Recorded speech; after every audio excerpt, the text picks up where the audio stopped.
is 5:30 on the nose. Welcome to our viewing audience to the Board of Education for San Bernardino City Unified School District.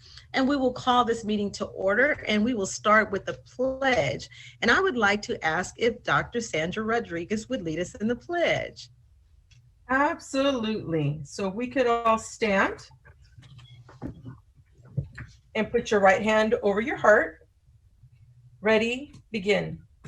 I pledge allegiance to the flag of the United States of America and to the republic for which it stands, one nation, under God, indivisible, with liberty and justice for all. Thank you. Thank you. All right, we're now moving to the next item, 1.3, approval of the agenda. So moved. Second. All right, it's been moved in second. If there, Dr. Volkemer or Mr. Irving, Superintendent Irving, no one has said that they had anything to change. So if not, we're going to go ahead and take the vote. Ms. Ceballos, who I believe is going to be absent, was going to try to come in, so I don't see or hear her. Dr. Hill. Aye. Dr. Wyatt. Aye. Mrs. Rosales Medina. I'm going to say aye. I just want to ensure that we do add the agenda. What was missing is the Pride Month for LGBTQ.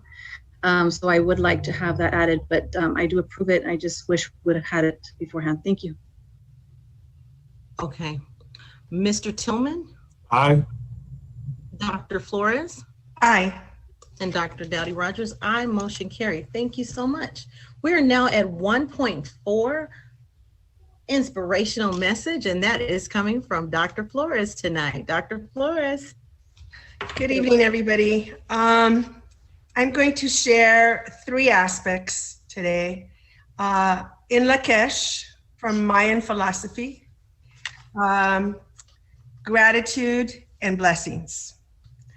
So in Lcf, I'm going to do it bilingually.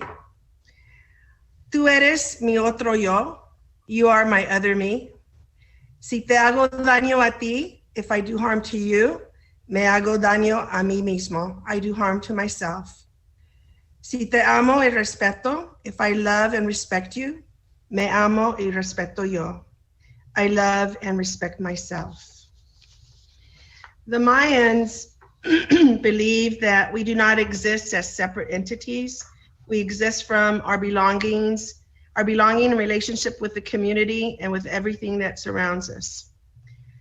And according to them, from childhood, one learns to get along with everything around him or her because it is through his or her relationship with those others that he builds his or her person, his or her respect, prestige, family, community, and with people and his place in the world or her place in the world.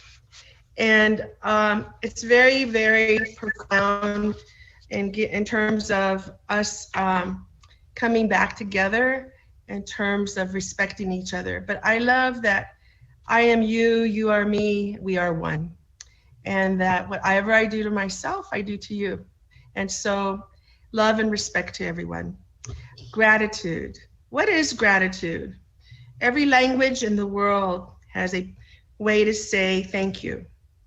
This is because gratitude is an inherent quality that resides within each human being and is triggered and expressed spontaneously in a variety of different contexts.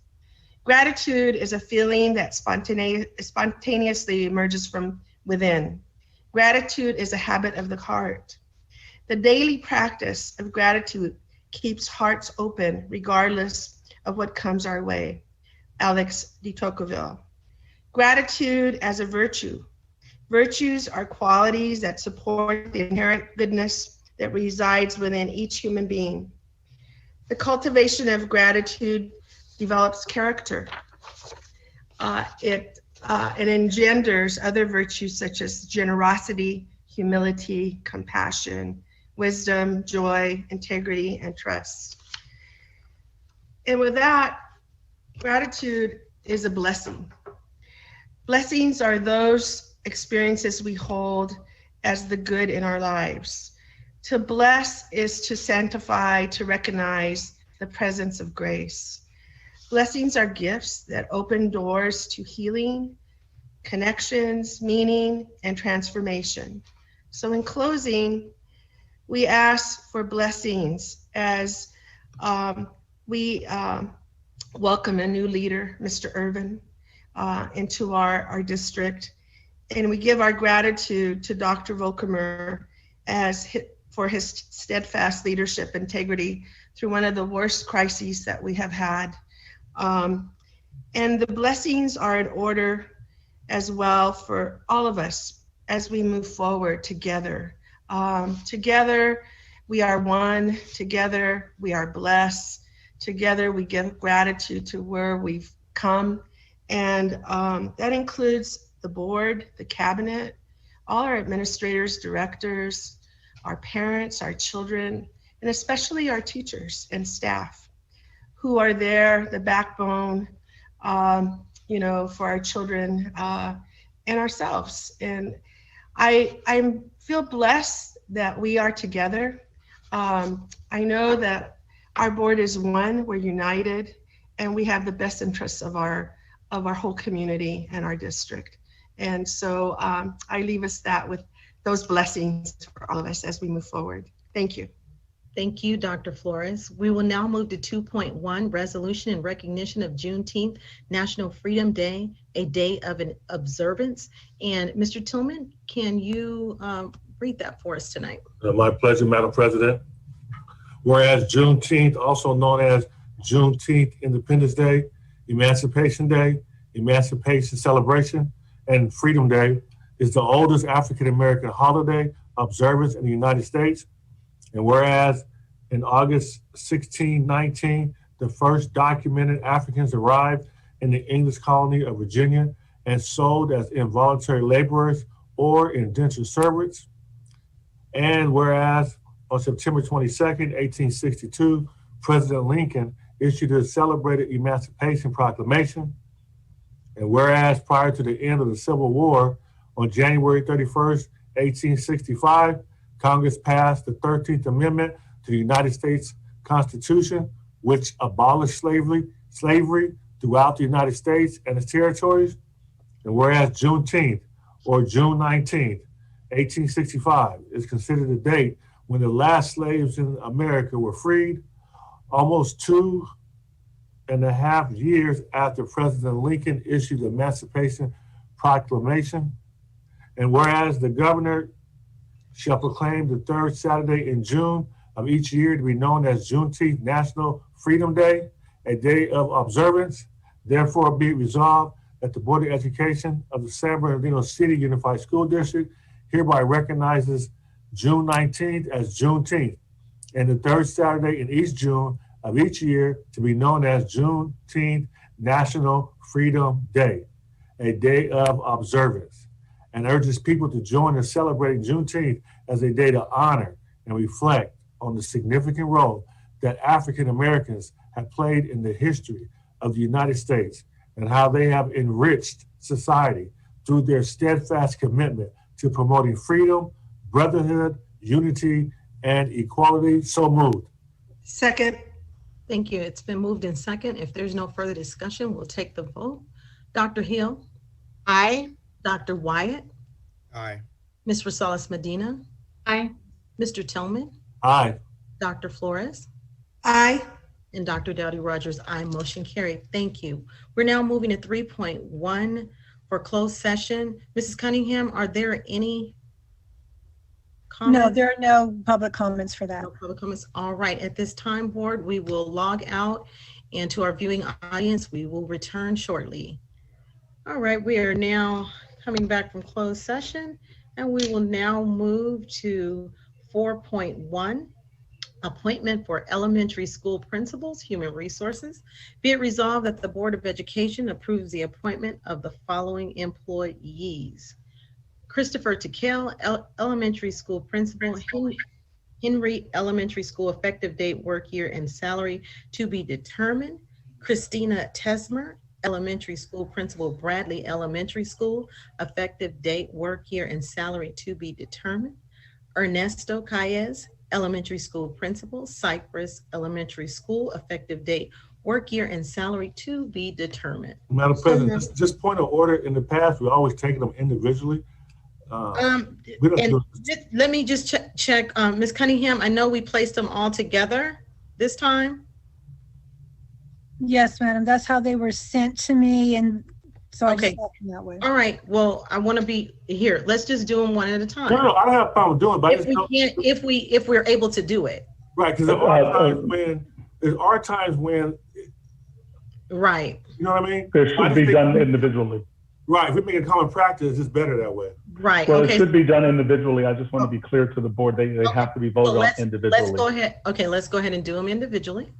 And I'll read the be it resolved on each one. Okay, so be it resolved that the Board of Education approve the appointment of the following employee. Christopher Tickell, elementary school principal, Henry Elementary School, effective date, work year, and salary to be determined. So moved. Second. It's been moved in second. If there's no discussion, Dr. Hill, Aye. Dr. Wyatt, Aye. Ms. Rosales Medina, Aye. Mr. Tillman, Aye. Dr. Flores, Aye. Dr. Dowdy Rogers, aye, motion carried. Be it resolved that the Board of Education approve the appointment of the following employee: Christina Tesmer, elementary school principal, Bradley Elementary School, effective date, work year, and salary to be determined. So moved. Second. Second. All right, it's been moved in second. I think I heard twice. And if there is no further discussion, then Dr. Hill, Aye. Dr. Wyatt, Dr. Wyatt, Aye. Ms. Rosales Medina, Aye. Mr. Tillman, Aye. Dr. Flores, Aye. and Dr. Dowdy Rogers, aye. Motion carried. All right. Be it resolved that the Board of Education approve the appointment of the following employee: Ernesto Calles, elementary school principal, Cypress Elementary School, effective date, work year, and salary to be determined. So moved. Second. Oh, whoever else wants to be second. It's been moved, and Ms. Cunningham, please capture that second. And if there's no further discussion, then we will go ahead and take the vote. Dr. Hill, Aye. Dr. Wyatt, Aye. Ms. Rosales Medina, Aye. Mr. Tillman, Aye. Dr. Flores, Aye. and Dr. Dowdy Rogers, aye. Motion carried. Thank you. All right, we are now moving to public hearing. 5.1, balance in excess of minimum reserve requirement fiscal year 2021. I am opening up the public hearing. So I'm banging over here for sure. And are there any comments? No, there were no comments. All right, if there are no comments, yes. Just, I know I can do it here because it's talking about the ending balances. And I just want to make sure for the programs that we have going this summer, not just the ones with the district, but ensure that also the programs for CAPS, that they have the water and the hand sanitizers. I heard from a parent that somebody at the site asked the kids to bring some stuff in. I just want to make sure that we have told the sites that they can get supplies, that we have plenty of them. And I do know that it could be a request from the CAPS, because a young child doesn't know the difference between the CAPS teacher and the regular teacher, right? So even with the CAPS, I really think we need to work with them to make sure there's some basic things that we can provide. That's being water and the hand sanitizer. If Mr. Irvin, if you concur, I think that's important, and we can use some of the money to do that. So yeah, we concur. We've already talked with the team, and we'll make sure that that issue is addressed. Thank you very much. Excellent. All right, I'll close this public hearing, and there is no vote on this one. So I'll move to 5.2, local control and accountability plan. I am opening up the public hearing. Are there any public comments or any comments? Ms. No, Cunningham? there are none. All right, nothing else further from the board. I will close this public hearing. Again, there is no vote. And I will move to 5.3, fiscal year 2021-22 preliminary budget, business services. I will open the public hearing. Are there any comments? There are no comments. All right, hearing nothing from the board, I will close the public hearing, and there is also no vote on that. We are now at public comments. And I will read.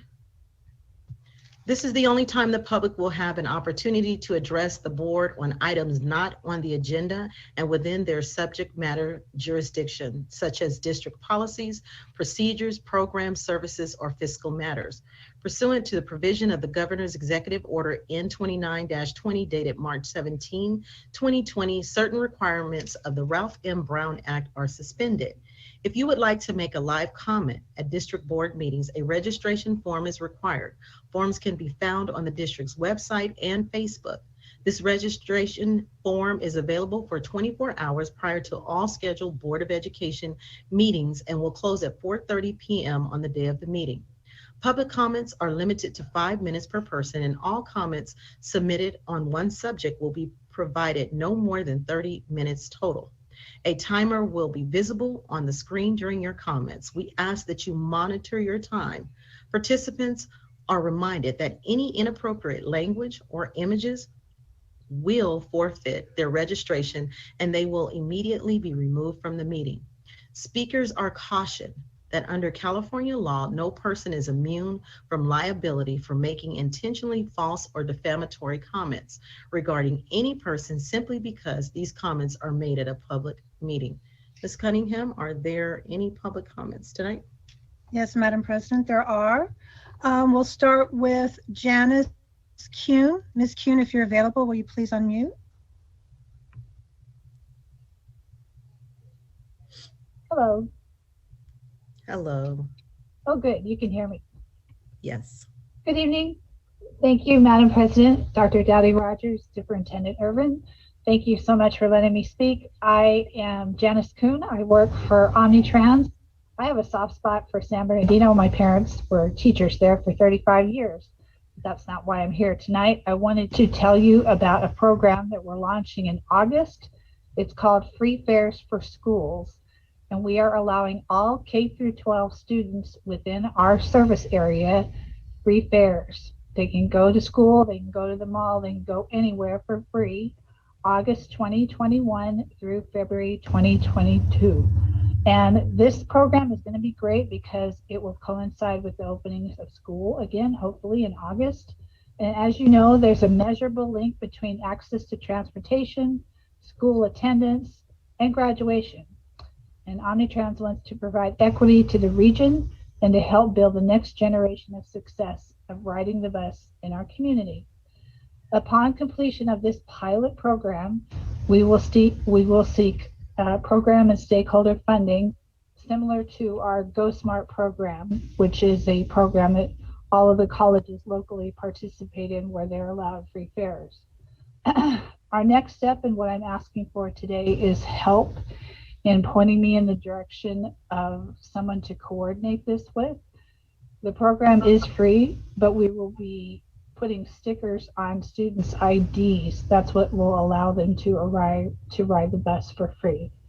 And I look forward to answering any questions that you have, and I can meet with you separately to go over this as well. Thank you so much. I'm not seeing any, but I'm sure our superintendent is capturing that information and will designate it to the appropriate team. Thank you so much. Thank you.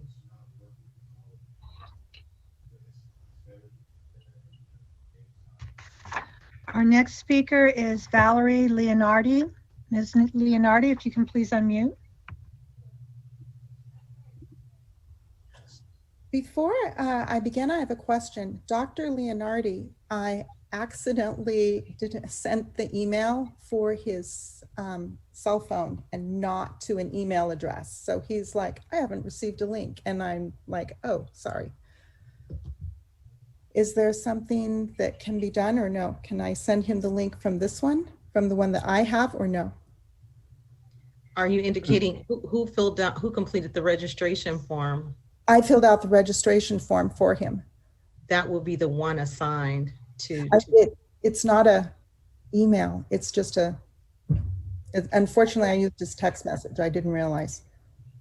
Right, but he's got to be the one. So I would say that being that this is your time for public comment, I would just go ahead and do your public comment.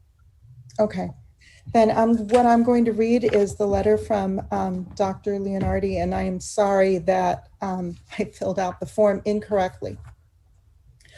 To the officials of the school board, my name is Anthony Leonardi, PhD, and I am a T-cell immunologist educated at Johns Hopkins 0912 and did my PhD work at the National Cancer Institute on T-cell function, dysfunction, and immunity. I discovered the dominant link for T-cell communication and death. In May 2020, I wrote to you that the virus is easily spread by air. It is now recognized as airborne. That's cited 1, 2, and 3. Loud and privileged voices in San Francisco and the Atlantic have been celebrating as the pandemic is over. That's cited as 4. As their communities have been vaccinated up to 60%. Meanwhile, our community is only currently at 33%. That's cited as 5. I'm going to be very clear. If we do not have community levels of 65% vaccination before opening schools, children will catch this airborne virus and spread it. Given our inability to keep windows open, the airborne virus will accumulate and kids will catch the virus. They will suffer the effects of the virus.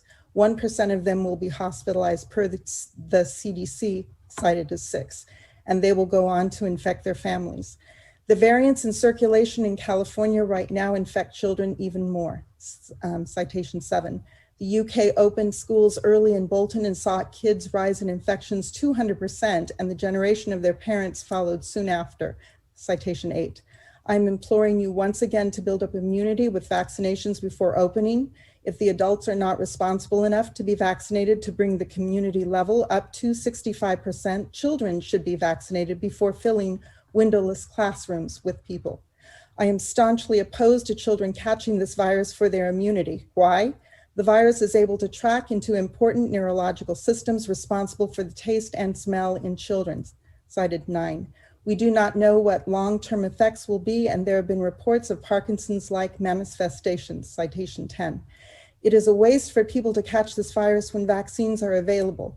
Do not bring unvaccinated children into a classroom where the total vaccinated population of the community is below 65% and recklessly expose children to such risks. Furthermore, the virus is causing autoimmunity to important neurological proteins, citation 11. It is nonsense for a child to go to a school in a community where the virus is still circulating and have any neurological impairment. Also, minorities are most affected by the virus, citation 12 and 13. And vaccination rates are lowest in minority communities, citation 14, even though they need the vaccine most of all because of greater susceptibility.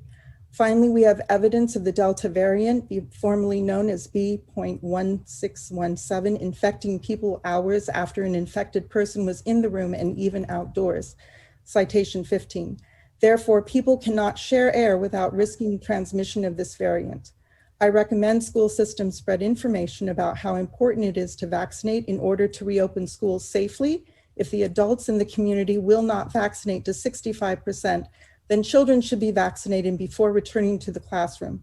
Do not bring unvaccinated children into a classroom where total vaccinated population of the community is below 65% and recklessly expose children to such risks. Sincerely, Anthony Leonardi, PhD, 6/2/2021. Thank you. Copies were sent with the citations listed. Thank you. Ms. Cunningham, are there any? If Dr. Leonardi is not available, that is all the public comments. That is it. All right. Then we will now move to item 7.0, reports and comments by union organizations. 7.1, beginning with the San Bernardino Teachers Association. Is there a representative? Good evening, President Rogers, members of the board and cabinet. I am Ashley Vidas-Alcala, president of the San Bernardino Teachers Association. I'm speaking to you tonight on behalf of the 3,000 members of SBTA. First, we would like to welcome Superintendent Irvin to his first official regular board meeting and to our district. SBTA looks forward to our continued partnership with the district leadership to help move our students forward through this rapidly changing educational landscape. I would also like to take a moment to say thank you to all of our members for their perseverance and dedication to our students and families these past 15 months. You made it through this unprecedented school year, and we have much to be grateful and thankful for. And just yesterday, we began our in-person summer programs at many of our sites.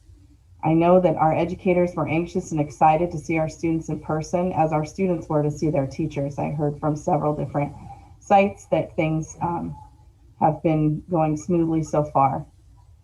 However, it still remains that we have to continue to be vigilant, as this pandemic is not over, and we cannot forget that a large portion of our children are still not protected from the virus. It is encouraging that our students ages 12 and up can now access the COVID vaccine. However, we still don't know when our youngest learners will have that access as well. And we must continue to take every safety precaution seriously to continue to ensure these environments that educators and students are currently in are safe and continue to be that way. And as I have said before, we need to continue to proceed with caution. And if we need to stop and change course to ensure safety, then we need to have the courage to do that, as this board has done since the beginning of the pandemic. We also cannot afford to cut corners just to return to normal if we do not implement these COVID safety procedures based on whatever our current scientific knowledge and guidance is, because then we will be in danger of putting our children and their families at risk. And so I hope the board continues to monitor the situation as we have kind of stepped our toe into this first foray of in-person learning over summer school, and make sure that we do what we need to do in order to keep everybody as safe as possible. So thank you for your time this evening. Thank you. All right, 7.2, California School Employees Association. Is there a representative?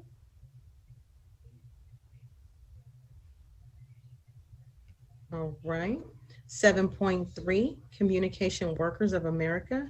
Is there a representative? Or Ms. Cunningham, did you have a statement?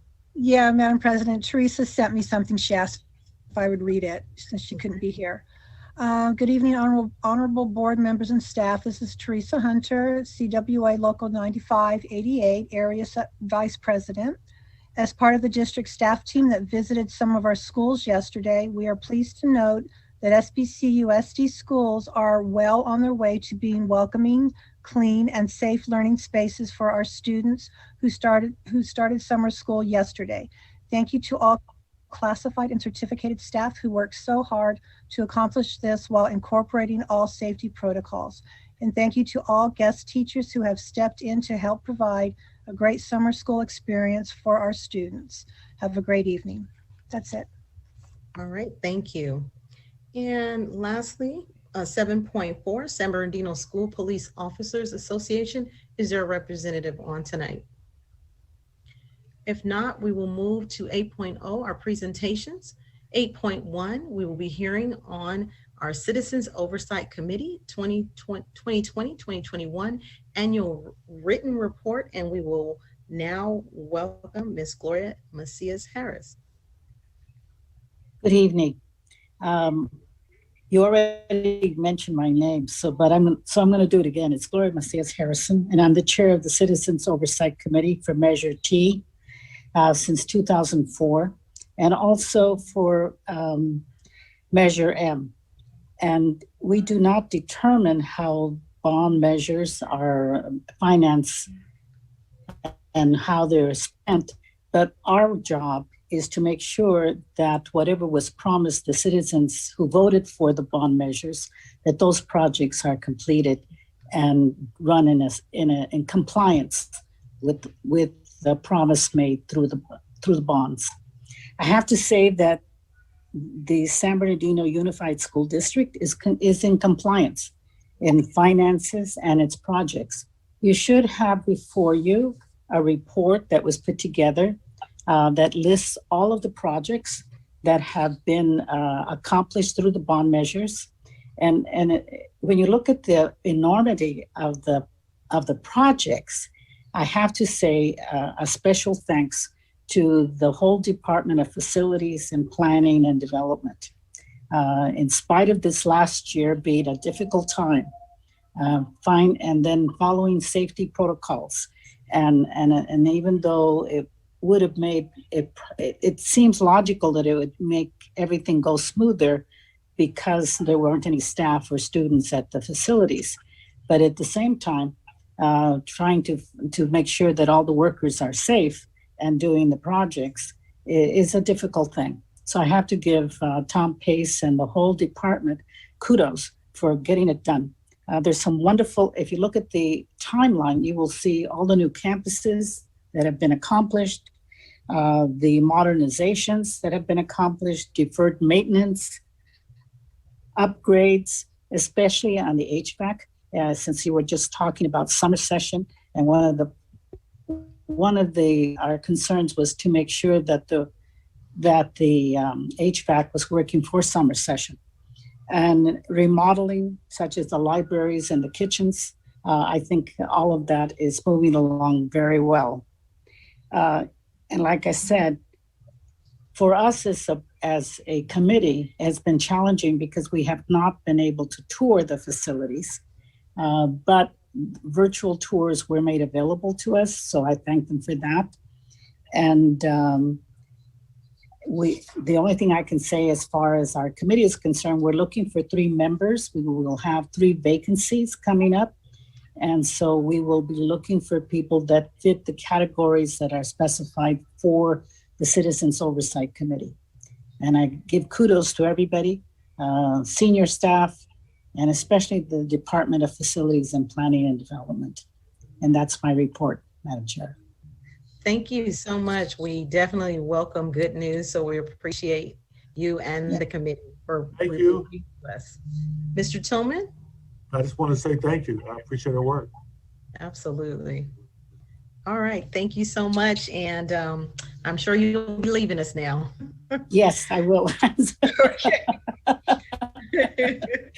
Have a good meeting. Have a good You meeting. too. Take care. 8.2, Building Fund Financial and Performance Audit Report for fiscal year 2019 and 2020 business services. I'd like, first of all, I wanted to thank Ms. Harrison for volunteering, because that's all volunteer hours. So that's wonderful that for her commitment to the district. So I'm going to turn it over to our the partner of our audit firm, Shiloh Gorospe, and she is going to talk to you just for a minute about the financial report for our bonds.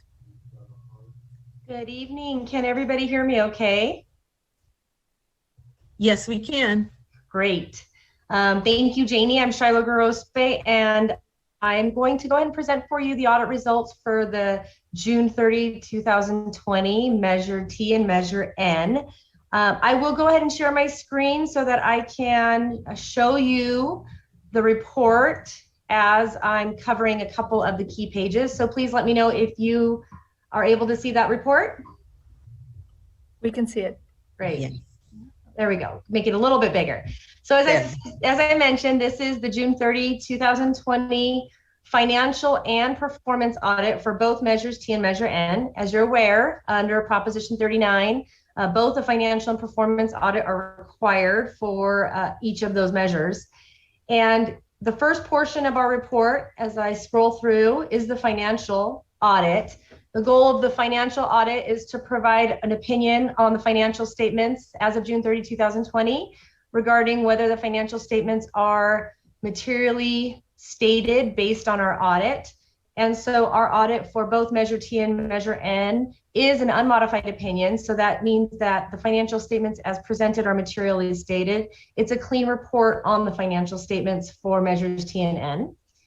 And just because this is a smaller report, but I'll just, as I'm scrolling through the pages, a recap of where you were at when Measure T and Measure N ended the year June 30, 2020. As you can see, Measure T really winding down for that year with still some funds left in Measure N. Measure T at about 1.9 million and Measure N at about 33.2 million.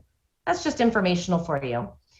Along with the financial audit, it is a goal of ours to provide you with, as you see, I'm just scrolling all the way to the back, a report on internal control over financial reporting and compliance specific to Measures T and N's financial reporting.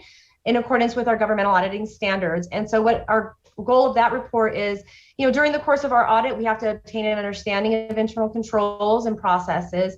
And if any deficiencies in internal controls come to our attention during that process that we think rise to the level of significant deficiencies or material weaknesses, we are required by our government audit standards to report those to you. And so this report does not have any significant deficiencies or material weaknesses to report tonight on the internal controls. So that's a clean report. And then the bigger part of the report really is as it relates to the performance audit. So the goal of the performance audit is really a compliance audit, is how most folks look at it. Our goal is to look at expenditures and determine whether or not the district spent the Measure T and Measure N funds in accordance with the ballot language. And we do that through sampling, and we do that through risk assessment as well. We try to make sure that during our sampling, we're covering a variety of projects among all the different projects. We like to look at things that meet materiality thresholds, so large dollar items, but then we also like to sample things that really fall below maybe what we would consider to be a larger item. So that way our sampling covers a wide array of dollar amount as well as projects. So we do believe that we get a really great coverage as it relates to that testing. And this report, we are happy to note that there were no exceptions in that testing. So no non-compliance with respect to the ballot text or any expenditures not meeting the purpose of those bonds.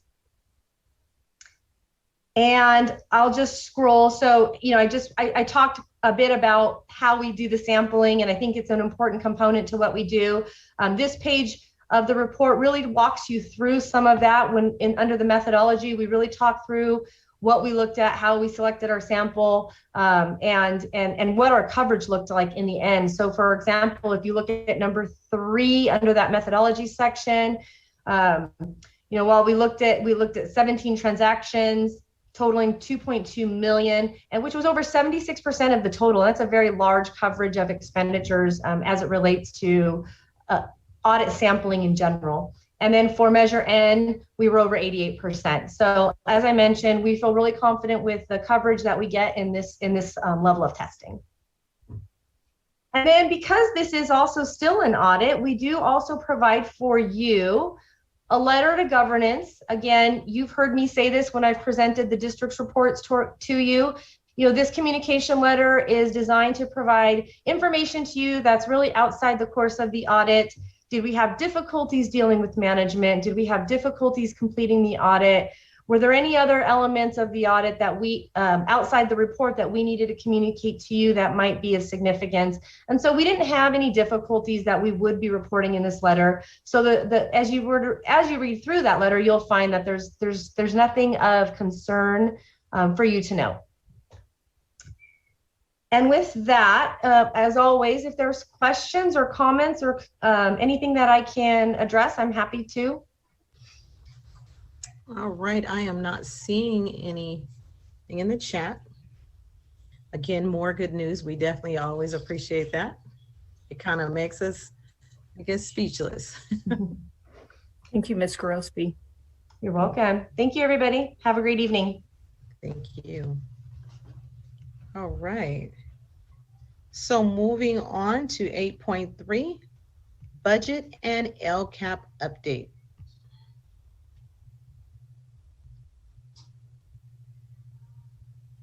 Good evening, board. This is our public hearing, our preliminary budget. So we'll go ahead and jump in. Next slide, please. So we'll give you a quick update on the state budget. Our budget assumptions as we build the budget, our multi-year projections. Mr. Komnick will talk about the annual LCAP, and we have a timeline for you. Next slide. So you've seen this slide and you remember what happened a year ago when the pandemic hit, and we thought, the state was projecting a $54 billion deficit. And that was going to impact our funding, all K-12 funding. And now this year, the state's looking at a almost $76 billion surplus. So what a difference a year makes. And so just a reminder of the volatility of California's budget. Next slide. So this is what we know to date. The Senate and the Assembly have reached an agreement on most of the budget, especially related to K-12 education, and they have to submit it by June 15th. The governor has until the 30th. He may agree or disagree on some items of the budget. And we talked at the last board meeting that those changes will come to you in July. The legislature proposes a supplemental grant increase of 3.3% versus what the governor proposed of taking the concentration grant from 50% of the base to 65% of the base. So this would be less money for us, but more districts would receive funding. And so that's probably why they're proposing this. As you recall, we had to go out for a TRAN to borrow money because the state was not paying us on time. And this, the legislature proposes completely paying off all of the deferrals. And so that will be great that we won't have to continue with borrowing. There's also proposals to reduce pension obligations. So that again will take our expenditures down, which is really important. And we'll continue to monitor the state budget, and those updates will come to you as we move through the next several weeks. Next slide. This chart you've seen before. It shows the proposed increases in Lcf funding, and then just what it costs to keep service the salary schedule.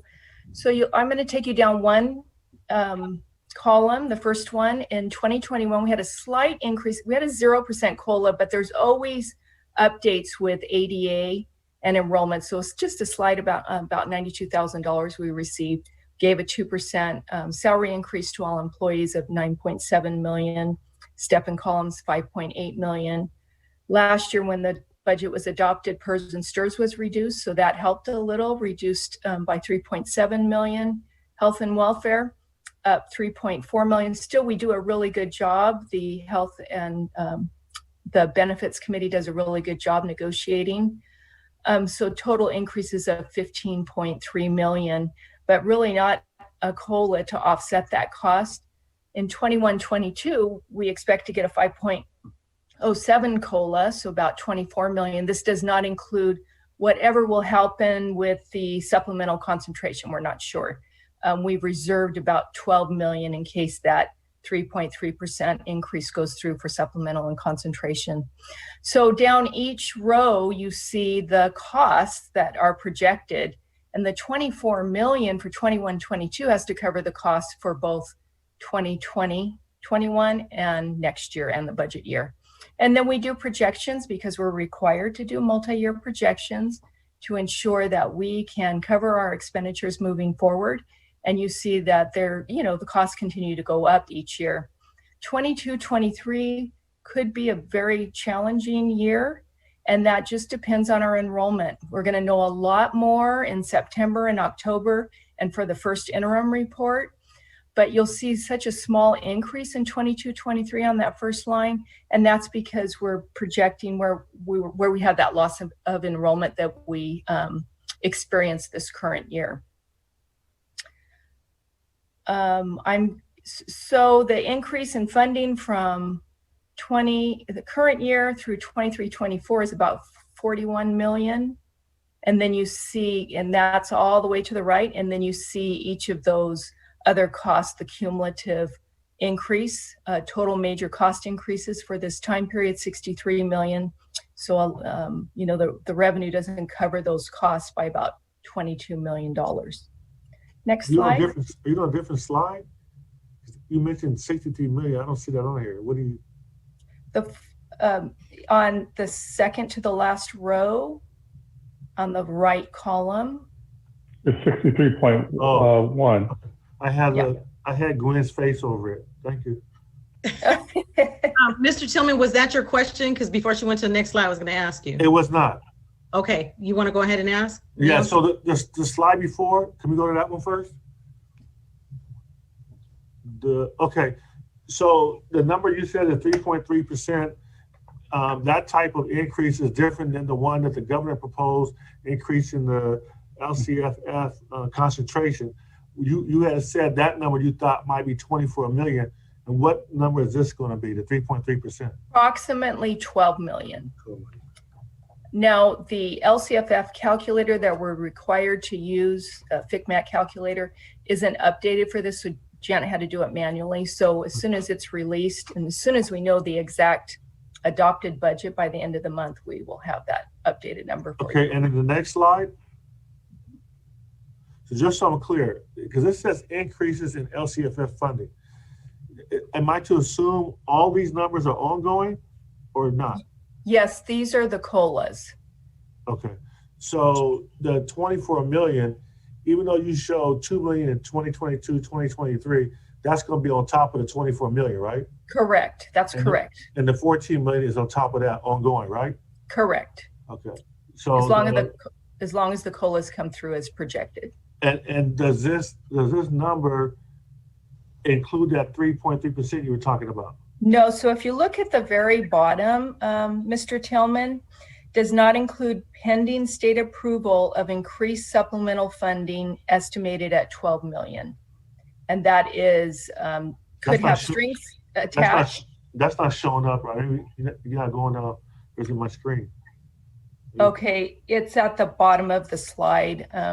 Your bar, Mr. Tillman, if you move your bar, hover over the dark part to the left, it'll go away and you can see the whole slide. Yeah, I'm hovering, it's not going away. It's already at the bottom. But remember too, Mr. Tillman, even though, Janie, go back to that previous slide. Even though, Mr. Tillman, we're talking about that $3.3 million, keep in mind, I mean, at 3.3%. Remember, though, whether or not it's going to be a supplemental grant increase or concentration, there's no, there has not been any decision yet made at that legislative level yet. They're still going back and forth. So that it could be supplemental or it could be concentration. Right now, we don't know, and we won't know until the final budget is approved. So they're going back and forth. So, well, Mr. Irvin, I'm real good at predicting this. I can guarantee it's going with 3.3%. Well, I'll just interject. We've heard today this is something that the governor is a staunch supporter of, and so he may go to battle for this particular initiative. Yeah, he will. He'll do what they tell him to do. The next slide, though. But thank you. The next slide. So ultimately, on the this $21 million, where you say is in red. It's red because you're saying that even with the new money, with the current expenditures, we're still going to be short. Or you're not saying that? You're saying yes, I am saying that, and that, you know why, Mr. Tillman? Because we're declining in enrollment while costs are going up. Now, this projects that of the 2,200 students that did not attend school this year, that we will get 1,000 of those students coming back. It could be more, could be better, right? And so that's always the challenge when you're declining in enrollment, yet your costs are going up. And I do want to say that we're dealing with an issue that we've never ever dealt with before, right? We've never had a situation where we have this virus, and therefore you have some parents who are still going to be concerned about sending their kids back to school. And I want to commend the superintendent and the district staff for making sure that we have a robust virtual learning that we're going to continue, the virtual academy, I believe Mr. Irvin is calling it. So I think that's important also, but you still have parents that are going to be concerned. And so we don't know how that's going to affect the numbers. So I can't emphasize enough how I think we need to err on the side of caution. And if Mr. Sullivan in the future shows us a projection where I don't have this red number, or as soon as he can zero out the red number, then I think, we can talk in terms of increasing ongoing costs. But right now, somehow those costs have to be mitigated. And I guess I'll wait to hear later in the presentation on what we're talking about in terms of Yeah, I would recommend that too, Mr. Tillman, because we have a lot more presentations to go. And I think some of those questions on how we're going to mitigate that using our ESSER $2 and $3 will address that. Okay. So as we go through it, let's be able to hit that head on as we get closer. Yeah, and you made a good point when you said ESSER, because it's going to come down to that same concern though, because ESSER is one-time money, and my big concern is the ongoing money. And I think it can be a great thing if we spend the one-time money on all the things that you all want to do. I think that's great.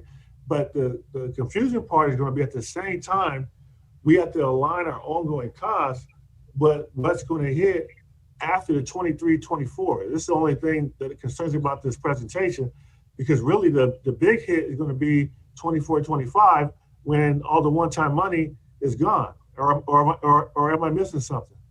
Well, let's go through the presentation. I think some of that will be answered, and then we can talk more about the 3.3% ongoing, or is it going to be the 15% ongoing from the concentration increase? And then there's some other cost savings dollars. So let's go through it, and then we may be able to tackle that and have some conversations around it. So we're on this, so we don't have to go back to this slide. Dr. Flores, was your question on this slide? Yes, it is. Janie and Mr. Irvin, going down to the bottom of 2020 to 21, it's 15,200,000 plus, right? So that was that's this year's budget, right? And so what is our, it's covered though, right? Yes, this year we had some other savings, Dr. Flores, as you've asked about, from the closure, right? And we also got some one-time funds. It's just that most of those items, those costs continue year after year, right? So even though it was mitigated this year, the costs still continue in the future years, unless we make some reductions. So why doesn't it show up in 21-22? So in 21-22 is when we get this COLA of 5.07. That is a compounded COLA that was for this year and next year. So they didn't give us a COLA this year. So the COLA they're giving us next year is for both years plus an additional about 1%. And so you kind of have to put the 2 years together. So the 24 million is COLA for this year and next year. Correct. So why do we have red? Because we didn't get the COLA this year. They're giving us a COLA next year for both years. They didn't give it to us this year. I know for the fall. Oh, I see. For the following year. Okay. Yeah. For 21-22. For 21, right? For 2021 and 21-22, Dr. Flores. I see what you're saying, but yes, it's for 2 years. It's 5.07. Right, but it's for 21-22 and 22-23, correct? No, it was it was for 2021, so the current year, and next year we're getting the COLA all next year. Oh, the okay. Small 92,000 that you see was just an adjustment for ADA. Okay, so we don't know if we'll get a COLA next year. We are getting in 21-22 a 5.07% COLA, which is that 24 million at the top. Right. And then we have COLAs built out into each of the following years. It's just in 22-23, we have to recognize that loss in enrollment. We've been able to use 19-20 for this year and next year, but in 22-23, we have to recognize our loss in enrollment. Did you correct this for vacancies that will incur in both certificated and classified? No, we'll show that one-time savings on another slide. Ms. King does build in attrition rates based on historical trends. So it hasn't been built in and projected for 22-23. I'd have to. It is built into the budget. Yes, it is built into the budget. She has to project it, Dr. Flores. So what she does is she takes the When we look at step and column, folks roll on the salary schedule and budget, it shows what that step and column costs. We know what health and welfare costs, and there's going to be vacancies and attrition throughout the year. She does offset in the budget for vacancies. So this is just to illustrate how the cost of servicing a salary schedule. Mm-hmm. And it doesn't take into account I other would things. I would like to see specifically how she did it so that we can look at the numbers to see if the projections are, I just would like to see it. And that's in the multi-year. That's in the multi-year. Okay, all right. Right, and then also it's in the multi-year, but also if we can, Madam President, let's just go through the presentation and stop for questions, because I think some of these may be answered as we go through it, because we've still got a lot of slides to go. Yes. Okay, that's fine. That is my goal, without having to come back to this slide, since we had some questions. Okay. We might have to come back afterwards. I wanted the questions asked that Mr. Tillman had asked, you had asked, and now we're going to move through the remaining. Okay, great. Madam President. Mr. Tillman, okay, hold on.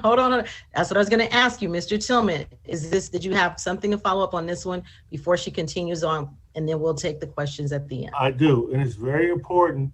I appreciate the line of questioning that Dr. Flores had, but when we're doing the budgets and projecting what the expenditures are versus the revenue, because a person leaves a position does not mean it's a cost savings. Because if the board doesn't make a decision, then those positions can be filled again. So I just want to make sure that we don't get the impression that because someone vacates a position, that unless this board takes action, that position won't cost you something in the next fiscal year. Because unless we say that we're going to freeze those positions, there's still going to be a cost associated with them. Thank you. Correct. Okay. That is correct. All right. Okay. So we're going to go ahead and take it through from here. Next slide. Good questions. Thank you. So you've seen this chart before. You know, when the laws changed and there was our pensions, the state pensions were underfunded, the state controlled pensions. And so you can see how much PERS and STIRS has gone up over time. It's quite significant. So that's part of the reason that those incurring costs continue to grow on the salary schedule. Next slide. So this chart is from School Services of California, and it's illustrating, so the state of California is still growing. It's just the growth has slowed down and the population is aging. And what you'll see in the 2018-19 chart is almost 6.2 million children in K-12 education. Then in 2019-20, just you see that slight decrease of about 20 to 30,000 students. And then the year of the pandemic, the current year, there was quite a loss across the state of more than 160,000 students. So again, we're hoping, you know, some of the younger students will, maybe the parents decided to keep them home for the year, that we will see those students. And I know Superintendent Irvin and the team are really working on that. And we have our demographers ready to just work all summer just to try and figure out where we'll be as soon as school starts. And so we hope to see for 21-22, that bar to go back up. Next slide. This slide illustrates our district and what the trends have been over many, many years. You can see where we used to be very close to 60,000 students. Now in the 90s, as you're aware, Kaiser Steel and Norton Air Force Base closed. And after that, there were some drastic declines. But if you look since about 2012-13, it's been a very slow decline. And part of it, and Mr. Pace has done a lot of work with looking at other urban districts. The cost of living is cheaper here. And so our decline is slower than like LA. And so that's good. And so it's hopeful as well. You see that big drop for 1920 because of the pandemic, much, 2,200 students, far more than we've experienced in many years. Typically, We lose about 350 students. And so we built into our projections that we assume at least 1,000 will come back, and then continue to assume the 0.5% decline. This will get updated by the first interim report because we will have had seabeds by October. So we will have a good indication of what our numbers are going to look like. Next slide. And then just a caution, you know, as decline and districts that are in decline, it's very challenging because year over year, if you're declining, especially if you're declining at a higher rate. So this chart illustrates really what we built into our 22-23 school year. When you lose enrollment, so we figured we lose 1,000 students, we apply a 94% attendance rate, we take our ADA times the average cost, or not the average amount we receive per student, and it's lost about $12.3 million. If you adjust the teaching FTEs through attrition, you save about $3.5 million, and then books and supplies. So there's still a loss of $8.7 million, and that has to come from other places in the budget. So the larger the decline, the more challenging it is for a district. Again, this slide just illustrates it cannot just be adjusted through reductions in teaching FTEs. Next slide. At the last board meeting, several of the board members requested how exactly did we spend all of the one-time dollars we received since the pandemic, since a year ago, March. It was just under $92 million. If you go to the next couple of slides, we'll do one at a time. We'll share with you how we spent those dollars. Next slide. This was for the safe learning environment, $20.4 million. And furniture moves, air purifiers and filters, hand washing stations, hand sanitizer stations, signage, furniture, temperature scanners, drinking fountains, and plexiglass. So that's how $20.4 million was spent.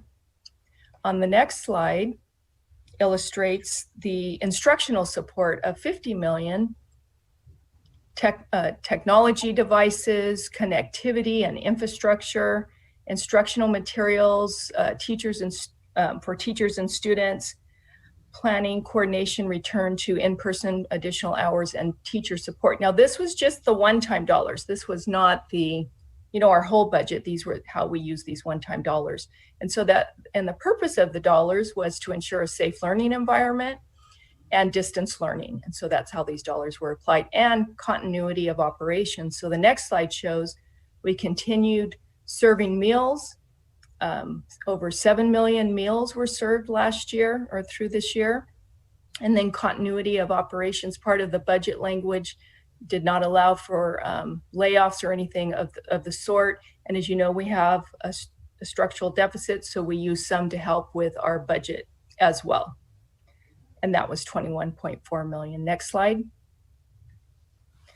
And then now we're at our preliminary multi-year projection. I'm going to go down one aisle. I won't go through each column because you're all very familiar with a multi-year projection, but for those that may not be, David, or Daniel, can you click once? So here's our budget year, 21-22. Our revenue of $520 million, less our contributions to special ed, restricted maintenance, and other programs we're required to contribute to, less our expenditures of $533 million. We're using $14.8 million, projecting to use that much of our ESSER funding. And so that 14.8 is included, has reduced the number to get to 533 above. We're still deficit spending, or projecting to, of $12.8 million. We expect our beginning balance to be $72.5 million and ending balance 59.7. And then the components of the ending balance are below. We have to have reserves for stores, our economic uncertainty, which is a 2% of $18.7 million, assigned for deficit spending over the next couple of years of 28.6. And then we have the assigned of $12.2 million which is the lesser of the two proposals between the governor and the legislature. This would take the supplemental to 23.3%. And so if you can click one more time, just want to highlight the dollars that we'll be using to help with that budget deficit. And to Mr. Tillman and Superintendent Irvin's point, by the time we get to 23-24, we have to have all of this in balance so that we can have a balanced budget and we can't rely on one-time dollars. So a plan will be in place so that that gets more in balance the closer we get to 23-24. And one more click. And this just illustrates that we're still deficit spending, even though we are using some of those one-time dollars. Next slide. And then our ending fund balance. I won't go through all of this. You're all very familiar. This is our combined general fund, which includes our restricted funds, which includes the ESSER funds over the next 3 years. Next slide. I think it was Dr. Flores and a couple of board members that requested, how much do you think we saved from the closure? Now, the year's not over, and we will not know until September, but this is our projection by major category. So this is, we project a savings of 41.9 million. Next slide. We like to share with you what the average reserve levels are across the state of California. Unified school districts at the end of last year had an average of 18.82%. We have 4.3%. We expect to be up to about over 9% at the end of this year. And can I jump in, Janie? Sure. This is really an important point, because as we look at sort of the volatility in state funding, we really do need to look at our reserve levels and where we want to be as a district. If you look at the averages statewide, those are high percentages, and they protect against some of that volatility. But when we look at kind of 1920 for SBC,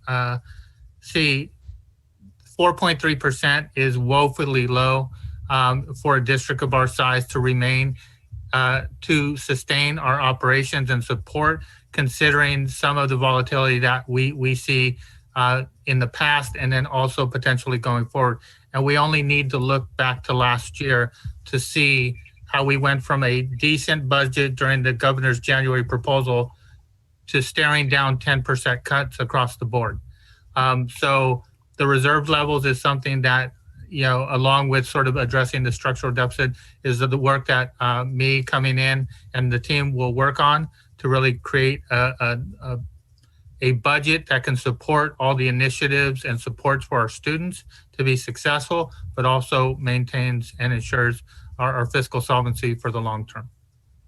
And I want to be able to add to the board that's having a conversation with Janie and Mr. Sullins. I agree 100%. We definitely got to look at our reserve levels, because 4.3%, and again, with the volatility of last year, you're really only talking, Janie and Harold, correct me if I'm wrong, that's really about 2 to 3 weeks of payroll, even that, if we're lucky. About 2 and weeks. then Janie, I think you have to go back to slide 15, because I do think it's important that we explain to the board on the line number 3 on how those ESSER dollars are being used, because I think that line number 3 maybe might need some additional clarification. Yes, so line number 3, I showed on the previous slide as well, is how we're using those to do continuation of operations. And then Superintendent Irvin and the team will bring to you, we shared with you a broad picture last time of the areas we'd be spending those dollars. And so once we know the state budget, he will be bringing all of this together. But on line 3, we'll be using those ESSER funds to help with that budget deficit. Now, again, this is preliminary, and we're hoping with the enrollment that it goes back up, and that's going to help the picture. But we do have a structural deficit, and the ESSER funds will help with that deficit. Thank you.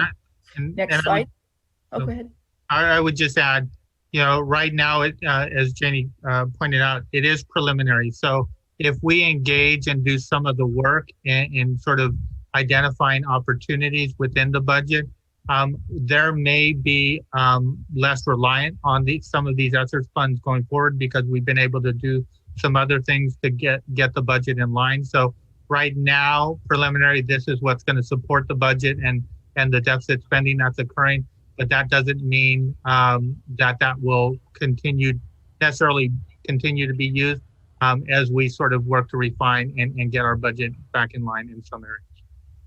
And if I may, Mr. Sullins, just to add to that, board, Janie had already started budget subcommittees that are groups of stakeholders, site leaders, and parents and staff from throughout the district. So there will be recommendations that those will be shared with Mr. Sullins, so that we're not behind the 8 ball on this. We've been working on this all year because we knew that there was some structural deficits that need to be addressed. So there's some already planning that's going on and input that will be provided to Mr. Sullins and the team. Thanks, Dr. Menards. We took a little pause when all the new dollars came in and we were trying to get ready for the start of school, but they do have recommendations. So, and I know the board will want to hear those as well. So again, at the end of this year, we think it will be much closer to a 10% reserve, which is a really good place to be at a minimum. Next slide. Again, you saw this timeline at the last board meeting. The superintendent's entry plan is going to be listening and learning throughout the district. We're going to learn a lot more about the state budget. Again, some of the state budget may have some one-time dollars that can help offset some of the ESSER funds, so we can, move things around. So Mr. Sullins and the team will bring that to you. July 20th, we talked about the cabinet and superintendent bringing back a plan for the use of the dollars, as well as continuing to listen and assessing kids as they come back. So a lot, we won't know until the fall. We will do a budget revision by August 17th. And then in October, an academic achievement report. And we'll also, because Mr. Tillman had shared, we want to make sure that we don't send any money back, that we provide you with where we are on all of these one-time dollars. And that will just become part of our interim. So in December, you'll see that. And then again in March, and it'll just happen each budget presentation, so that you know where we are throughout the next 3 years. And at this time, I'm going to turn it over to Mr. Komnick. Okay, great. Thank you, Janie. I appreciate that. Good evening, Dr. Dowdy Rogers and Dr. Wyatt, Mr. Irvin, board, cabinet, staff, and stakeholders. Thank you for this opportunity to just provide a brief update on the Lcap during this public hearing opportunity. Next slide, please.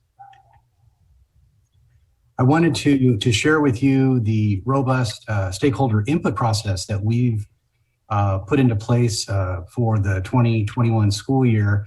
Undoubtedly a challenge with the virtual environment, but the community rose to the challenge, I think, as did staff, and just I can't commend the board enough. Board members present at every meeting. I just total engagement, total active involvement, not sitting on the sidelines, looking in, just part of the process as it should be. Just a complete exemplar of how this should run. Just to recap the highlights of the input process, we had 14 Lcap community meetings, staff meetings as well. We had 8 parent advisory and student advisory group input meetings. We also used and brought into play Thought Exchange, that virtual survey format, if you will, that collected 6,372 comments and ratings combined.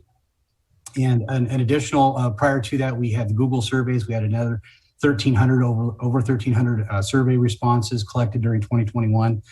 And just to assure that our public and our board, the Lcap draft is posted on the Lcap website within the district website itself.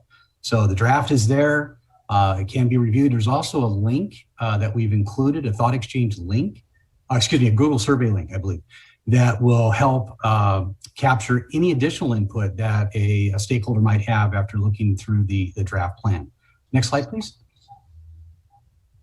So just a quick reminder of the stakeholder priorities that emerged themselves through our goals. With goal 1, looking at the academic piece, English proficiency, critical, high school graduation, A to G completion, college and career readiness, a very critical piece. Goal 2 looked at school climate. Really rising to the surface there was social emotional learning as we come out of this pandemic to ensure the health, the mental health and wellness of our students, staff, and community. We also looked at safe, clean environment. I know Ms. Christakis shared the funds that had been shared, that had been utilized to really get our physical learning up to par, exceeding in a lot of ways the cleanliness levels and purification levels consistent with our expectations. And then finally, we had a focus on positive learning environment with our students. In our third goal, we really pushed upon our community involvement and support. We've always had a very steady involvement with our community, with our stakeholders, including our staff and classified and certificated. We really look at our community as partners. We work together for our common good, which is our students. We have a network of alliances with our local organizations, including Cal State San Bernardino, San Bernardino Valley College, and so forth, as well as providing trainings and workshops with the community in mind. They help us decide what's the best workshops or trainings that would serve them, not us telling them what they need. So that is a great opportunity for our stakeholders. Next slide, please. So the next steps, on June 22nd, the board will look to approve the 21-24 LCAP. District will continue to engage our stakeholders throughout the LCAP process during the 21-22 school year. And I want to emphasize process. The LCAP itself is a kind of a physical piece of evidence that really captures the process that's an all-year process. It's not something we do in the spring. It is something that we engage in throughout the year. And the 21-24 LCAP is that. It's a living document, and we'll regularly monitor and the necessary revisions with our new superintendent, Irvin, his visions and coming to our district. We look forward to the positive impact that's going to have, not only on our students, but our community as well. Next slide, please. That is all I have, Ms. Christakis, but thank you for the opportunity for myself to update the board and the public. Thank you, Mr. Komnick. And that's it. All right. Thank you again for the presentation. So we'll go back to our questions and comments. Mr. Tillman? Can we go back to the slide that had the 4% on it? Yeah, no, you went past it. You just went past it. Right there. So, right there. So this 4.3%, that was 4.3% of the general fund, and that was unaudited actuals? Yes, for 1920, yes. But it's going to be a little higher this year. So that number was what, $28 million, something like that? No, it was 30 on the unrestricted general fund. I had it right here. I think it was 36 million. Let's pull it up. So you're talking about $800 million then? No, 1% is about 7 million. So last year, the unrestricted general fund for 1920 was $54.3 million. And I'm saying, right, and that was, so the total budget that was against was how much? I'm sorry? So what was the other 76? I'm just trying to get the big number. This is 4% of what? The total general fund, average unrestricted general fund plus Fund 17 ending balances. So of all the expenditures. And I guess, so you don't know what that number is. I just want to get a feel. I know the total budget is $700 million. So if you're saying 4.3% was.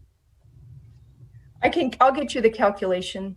Yeah, I just want to make sense to me. Right now, it's not making sense in my head. And the only other thing I want to say is there's a difference between ending balances and reserve. And so I'm not going to be here and say I want to have 10% of the budget in reserve. Ongoing, what has benefited us is we've had substantial ending balances, but all that money wasn't in a quote unquote reserve, right? But you were able to use it to help you get through tough times. So, go ahead. No, go ahead, Danny. I'm sorry. So, because we have new people, I think it's important. I'm not saying it's okay to have a line item that says I have $100 million in a reserve, and therefore my ending balance is $200 million. I'm not in the general fund. I don't think that's a good thing. That means that we took a whole bunch of money and didn't spend it on kids of that year. So that's not the goal I'm trying to get at. What I am trying to get at is to have substantial ending balances. And I wouldn't care if the reserve part was only the mandated 2%, because you're still able to use that money to get you through tough times. And why do I say that? Because I've lived it. And there were times throughout the years when we went through tough times where we had an ending balance of $100 million, we were able to use that money to avoid layoffs. But it wasn't because we had huge reserves. I'm not here saying we should have a 10% reserve. So, and if you guys are saying that, you need to say it so I understand what you're saying. But on the other hand, that's the least of our worries right now, because right now we're in tough times.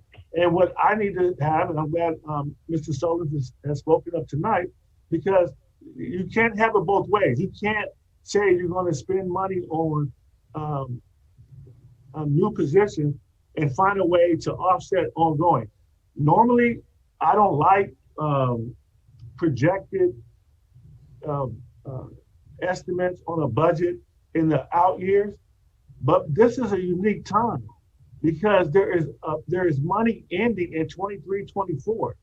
I think we need to come back and have a presentation that shows what we're projecting for that next year, because that's the year I have concerns about, because that's when all the one-time money is gone, and you short yourself in the number in red. You can you go back to the slide where you show the ESSER? Yeah, but Mr. Tillman, I hear what you're saying there, but so and I hear what you're saying about the 4.3%, and we'll come back with you with that number. However, I'm not sure, Janie and Harold, if we're including some of those cost savings or some of those dollars in those dollars set aside for economic uncertainty. So I understand what Mr. Tillman is saying, but I do think, Mr. Tillman, that you're gonna have to wait for us to continue to review the budget. We're gonna have to wait for the governor's final budget to come forward, because again, I hear what you're saying, because again, we don't know because what we have to do, and when you and I talked a little bit about this, we have to know what is our bottom line. So even if it's $914 million, we're going to have to still deduct the total number of students or the declining enrollment from that number and still continue to employ all the employees with those dollars that we currently have. And then when you talk about new positions, we're already having those conversations about, can we add additional positions if we need to, using either that 3.3% from the supplemental or the 15% from the concentration. So we're not even using those dollars right now. So we have a plan to offset that. We're just gonna have to be patient, because one, I'm still new. Mr. Selden still's got to get on board to get acclimated. And then most importantly, we do not know what the governor is what's the final budget going to look like. But I do agree with you that we have to take into consideration that you're right. We do have declining enrollment. We know that, but I will tell you this: even though we have a declining enrollment, we do have to compete for our market share of students, because we do have 5,500 students, for example, just hypothetically in charters. That impacts our budget by $60–70 million a year alone. And then we know there's students out there who did not come back last year, over 2,000. So there's a lot of other things that we have to do to recover some of these dollars. But you do make a good point. But Mr. Urban, this part, and I'm really talking to Mr. Sullivan, because in the end, I'm going to look to him to tell me that he's comfortable with the numbers. And the number I'm looking at right now is on this page. And tell me what I'm missing, because maybe I'm missing something here. On on the line where you have the red for $39 million, and then you have the $45 million, but the numbers above that, where it says total revenues is $832 million projected for 2023, 2024, right? Mm-hmm. And then you have below that, the expenditures are $877 million, correct? And you're telling me that we're able to balance the budget because of this one-time money. So my question is, when I get to 2024, 2025, what's going to replace these two red numbers to balance my budget? The only way to get a balanced budget is either to increase the revenues, which are short by $40 million, right? Or you're going to have to reduce your expenditures. And you told me everything that you have projected is going to come in terms of revenues. So my point is, in order to go to deal with the ongoing expenditures, the only way to do is make cuts. But or am I missing something here? Or is this only one-time money, only one-time spending for sure? It's going to go away? Is that what it is? So, Mr. Tillman, we can add a year on, and it will have to assume reductions in expenditures. That's my point. Can we go back one slide? Yeah. Go back one more slide. This is the general fund. So, Danny, I gave you the total. Look at line 5 on 2021, the 32.3 million. That was the unrestricted general fund balance. And you divide that by the total expenditures of 752 million on the combined general fund. That's how you get the 4.3%. So you're welcome. So what Janet and Mr. Solons can have for you is the 24-25 year. And we'll show, because costs still go up, right? It might be best to see what that looks like after we know the enrollment. Exactly. And so with the first interim, or even I can, suggesting something before December, once we know what the enrollment is, will help, a lot. But it will, based on what we know right now, will require a reduction of, 45 million plus whatever the costs go up the following year. And but that's just assuming that, so the district's going to start doing stuff next year. They're going to develop a plan. We already have some ideas. But Ms. Christakis, that direction has to start now. My fear is this. The time can help us in two different ways. It can help us if we start now to plan for that. And as positions become vacant, we freeze them. And I don't even have a plan. I don't have a problem if your plan is we're gonna freeze 200 positions, but the new superintendent wants to add another 20 for counselors or whatever it is. But somebody has to be realistic about the fact that the key is you have to find a huge amount of cost savings. And you got to find even more if you're talking about adding positions.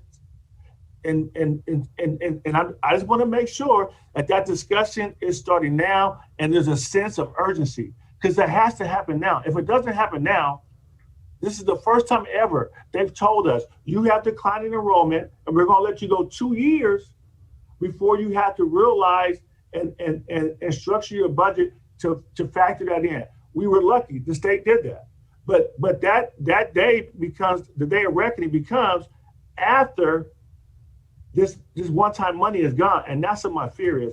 And if I'm missing something, Mr. Sellers, just tell me, hey, no, you're wrong. There's nothing to worry about. There's plenty of money, and there's really no need for cuts. Just tell me that, and I'll be quiet. No, and I appreciate the thoughtful dialogue, because it is important. And yes, you're right. When you're dealing with a sizable deficit, reductions are definitely part of the meal, so to speak. But there are other things that this is what we know now. We know that, again, depending on the governor's the enacted state budget, we'll know whether we're going to have the 3.3% supplemental or the 15% in concentration. So that provides additional resources to support maybe some additional initiatives that we're thinking about, but also it provides resources where we can look at opportunities to leverage that ongoing source to sort of deal with some of what we're dealing with. The other piece is on our restricted side. There are restricted ongoing sources that we have, Title I and other programs that we look at and see, are there opportunities where we're funding something on the unrestricted side that we could fund out of those restricted ongoing sources. So never saying that it's going to get us all the way there. Reductions have to be on the table, but when we think about a sense of urgency, I'm very grateful to Ms. Christakos, because her and her team have already started that work. As was mentioned earlier in the presentation, the budget committee was assembled. They have recommendations, so that work has started. So I believe there is a sense of urgency, and I think once we fully understand what the state budget picture is, we'll have a better idea of what we're dealing with in terms of addressing it long term, that 24-25, so that we get the budget in great shape. Thank you. So thank you. And also, Mr. Tillman, I agree with you that we have to be concerned about 24-25. We're 100% in agreement, but remember this, we're starting now. One, we have to compete for market share of those students where we see this declining enrollment. So that's why now we're looking at how do we increase our pre-K and K enrollment. We have to be on the ground. Secondly, how do we mitigate that decline in enrollment? That means the 2,000 students from last year, where are they? That's why we have to put youth services specialists on the ground. We have to put student services mentors on the ground. We have to put our ASWs on the ground. We have to go out and do a huge campaign. And that's why we've been talking about breaking the district up into a service delivery model, so it's a little bit more manageable to go out and find those students. Once we start to mitigate that, we're going to recover some of those dollars as well. And then also overall attendance. How do we make sure we recuperate that? So there are some things that we can do. And also really keep in mind, Mr. Sullivan nailed it. We're going to look at that 3.3%, and that could be another 12 million ongoing every year. But also you have that concentration from that 15%, I mean, the 50% to 65%, that could be another 24. Now, is it going to be enough to reduce the deficit in 24-25? I don't know that. That's a conversation I got to have with Mr. Sullivan, because we agree with you, Mr. Sullivan. We don't know, but we have to put the systems and structures in place now in order to mitigate that long term. And remember this, we always have dollars that are left over or excess dollars from our Lcap dollars as well, Lcap. We always have money left over that we can utilize as well if we have to. So we just have to be very strategic, very diligent. We have to look at our budget. And if we don't need to use dollars, and if there's things we find in the budget that makes no sense, we're going to cut those things out. The goal would be is to increase enrollment, but we also want to avoid layoffs in the long term. And that's why we have to look at our outside partners to help us with some of these positions if we have to. So just be patient with us, give us the next 6 months, let us go on a listening learning tour, give Mr. Sullivan 6 months to get settled in with the team.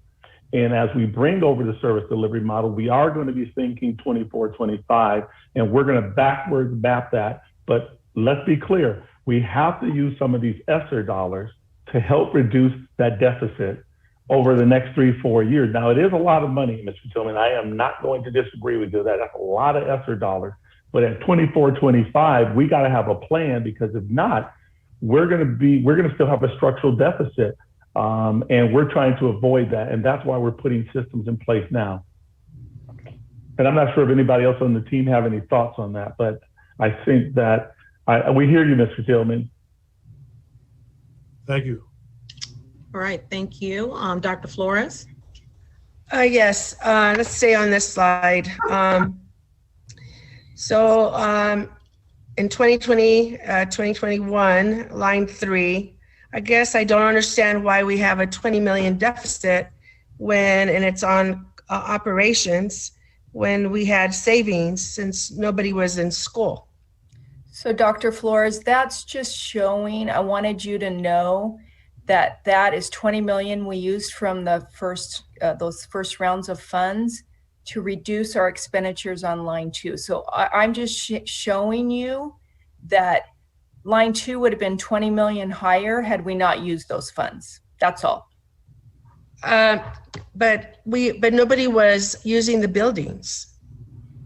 So you can see on line 4 where we project that our revenues exceed our expenditures by 40 million. Correct. So our beginning balance was 32 in the unrestricted, and it will grow to 72 million for this. Right. This is our projection for this year, which is going to help us in the years out. So, but you show it as a deficit, but it really isn't a deficit. No, I wanted to just share that we used 20 million to reduce From the ESSER, Yes, ESSER. correct. And then added it to the 72 for the balance, the ending balance. Reduced expenditures on line 2. So line 2 would have been 20 million higher. But we used this 20 million because you have to show how you use it for continuation of operations in the report. So the expenditures would have been 20 million higher, but we were able to use ESSER funds to reduce the expenditures. So we wouldn't have had a beginning balance of 32. We would have had a beginning balance of 12. We wouldn't have had an ending balance of 40. We would have had an ending balance of 20, the excess line 4. So our beginning balance was from the audit, and that was from the beginning of the end of 19. But this was only for unrestricted general funds. Correct. It wouldn't show all the other funds that we saved and all the other categories. Correct. Correct. This is just the unrestricted. This is just really so we do really have important. money. So we have money in other areas that were, what do you say, flipping over, right? What is that term? So carrying over, right? So that's the there's line more. 4. So there's more than 72.5 carryover if we were to add all the other categories, right? So the 72 is what we think we'll have for unrestricted. If you go to the next slide. Well, stay there for a minute. Okay, so then we'll go back to that one. Go ahead. Tell me. Okay, so this is combined, Dr. Flores. And so this would have, so but this is, includes restricted. So those dollars are restricted for, Title I or, RDA. So the most important, really important is that our unrestricted general fund has the money that we need. So the combined funds would be 89.8. Yes. Balance. That's correct. That's our projection. That's what we project, and we will know in September after the books are closed. Yep. And I also have a problem like Mr. Tillman in the projections because, it's not real. It's just, projecting status quo numbers, and we don't really know if we would have savings or if we get another COLA. And this is based on zero COLA, right? The 45 million. So the slide before, no, we assume the COLAs that that the Department of Finance shares with us. We include the COLAs. So we have projected COLAs in the projections. But why is it 45.3 million? That's 45. When it's 12.8 in 2022 to 2023. I'm sorry, what line are you on, Dr. Flores? 4. She's on line 4. So that's a deficit. Right, a deficit. Why is it projecting such a high deficit? Because we're spending more than we're getting. So if you go to the previous slide, so this has a lot of restricted dollars. You can see in 23-24 that we're deficit spending projection of 4.5 because we're using 39.3 of the ESSER funds. And so the next year would be a $45 million. If we didn't deficit, if we didn't do anything, we wouldn't have enough money for the minimum reserves. So on the restricted, because it's restricted and can have carryover, you may get your revenue. For example, we could get, let's say, revenue this year, and it's, let's say we get some of the ESSER funds, ESSER 2. And let's say we get 100 million, but we can't spend it all this year, but we got the revenue this year, then we would have carryover, but the expenditures would be higher because we recognize the revenue. In some of the programs, you don't recognize the revenue until you earn it. They're all different, but restricted has more carryover for very specific grants and different things. Mm-hmm. Well, I guess I need to see things a little bit more than categories, because I'm not clear on why the expenditures are growing higher. Yes. So that's a great question. More than doubled. And so for the projection of 2023, 2024, and 24, 25. See the expenditures on line 2, Dr. Flores? Expenditures, operations, like what Danny said.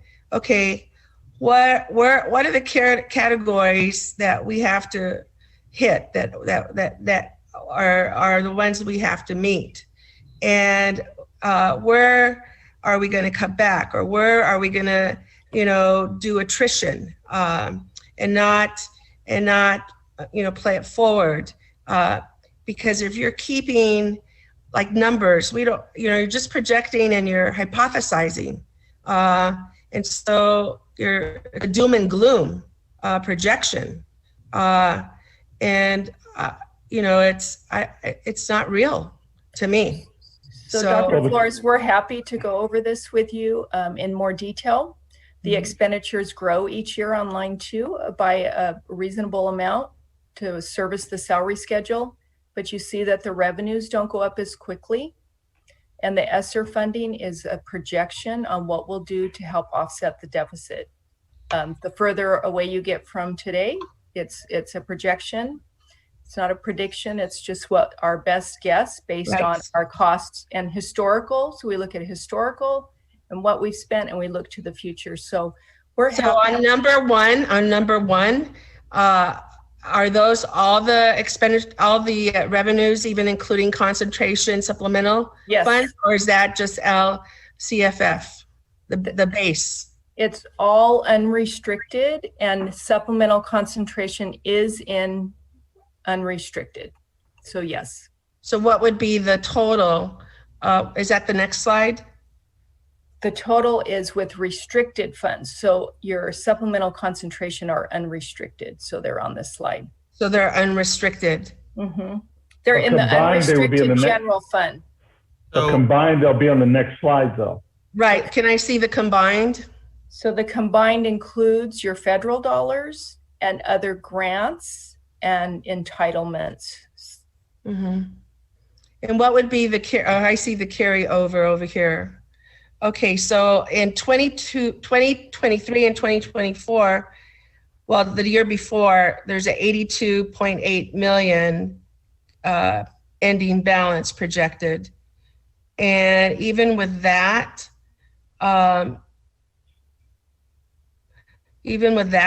amount, we're going to have 3 and 4, 39.3 and 45.3 deficit. The deficit will be the 45.3.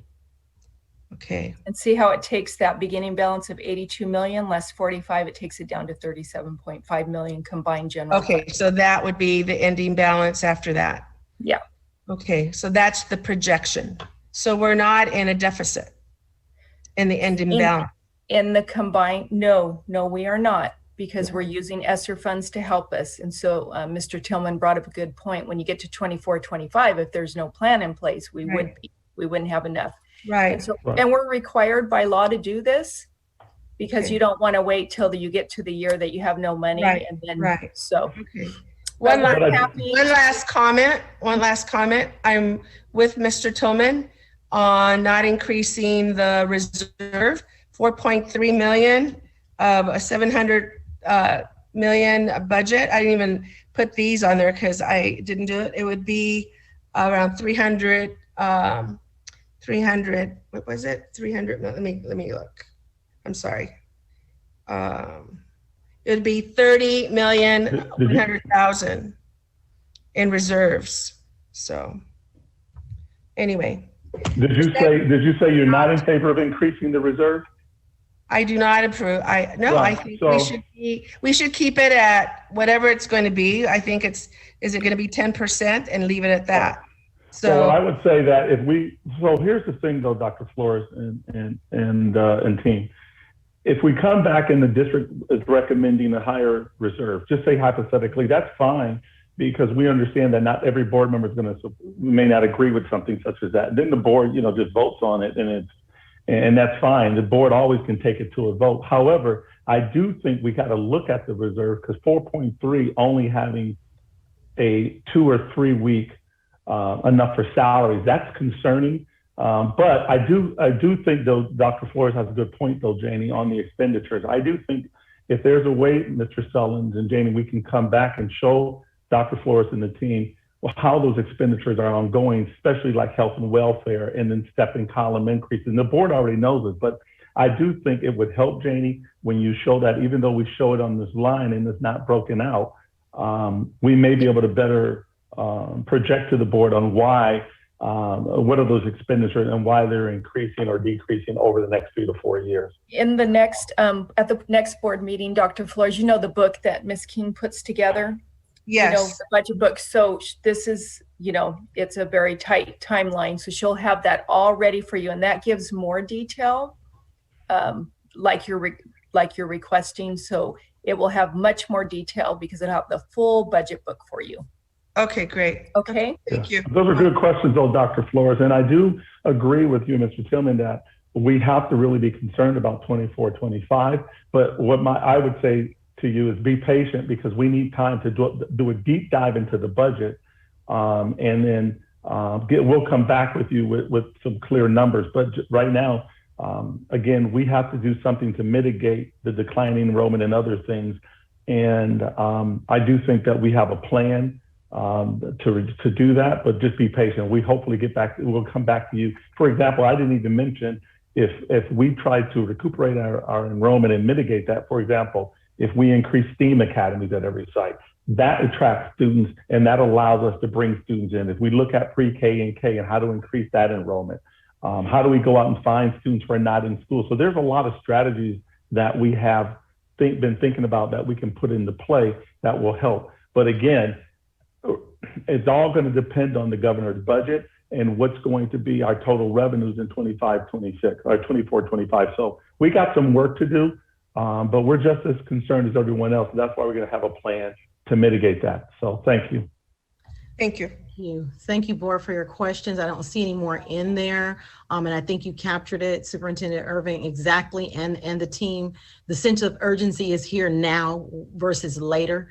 And so just hearing you all give your suggestions, recommendations of things that you're already doing and not waiting, because we know outside of, this pandemic, ADA is the next, issue, and that is an ongoing issue versus recouping and recovering from where we landed in the midst of this pandemic. So just hearing your urgency and your thoroughness in this presentation is very helpful to us, and then we'll look forward to the next update as we see where we will land. I mean, the reserve is something that we've talked about, at least for me, 6 years. And so we have to come to some kind of happy medium as to what we know we truly are spending on today's, students' money today, and then what we need to do just in case something does happen, because you don't know it's happening until it happens. So thank you all for your presentation. And we'll now move on to 8.4, return to school presentation.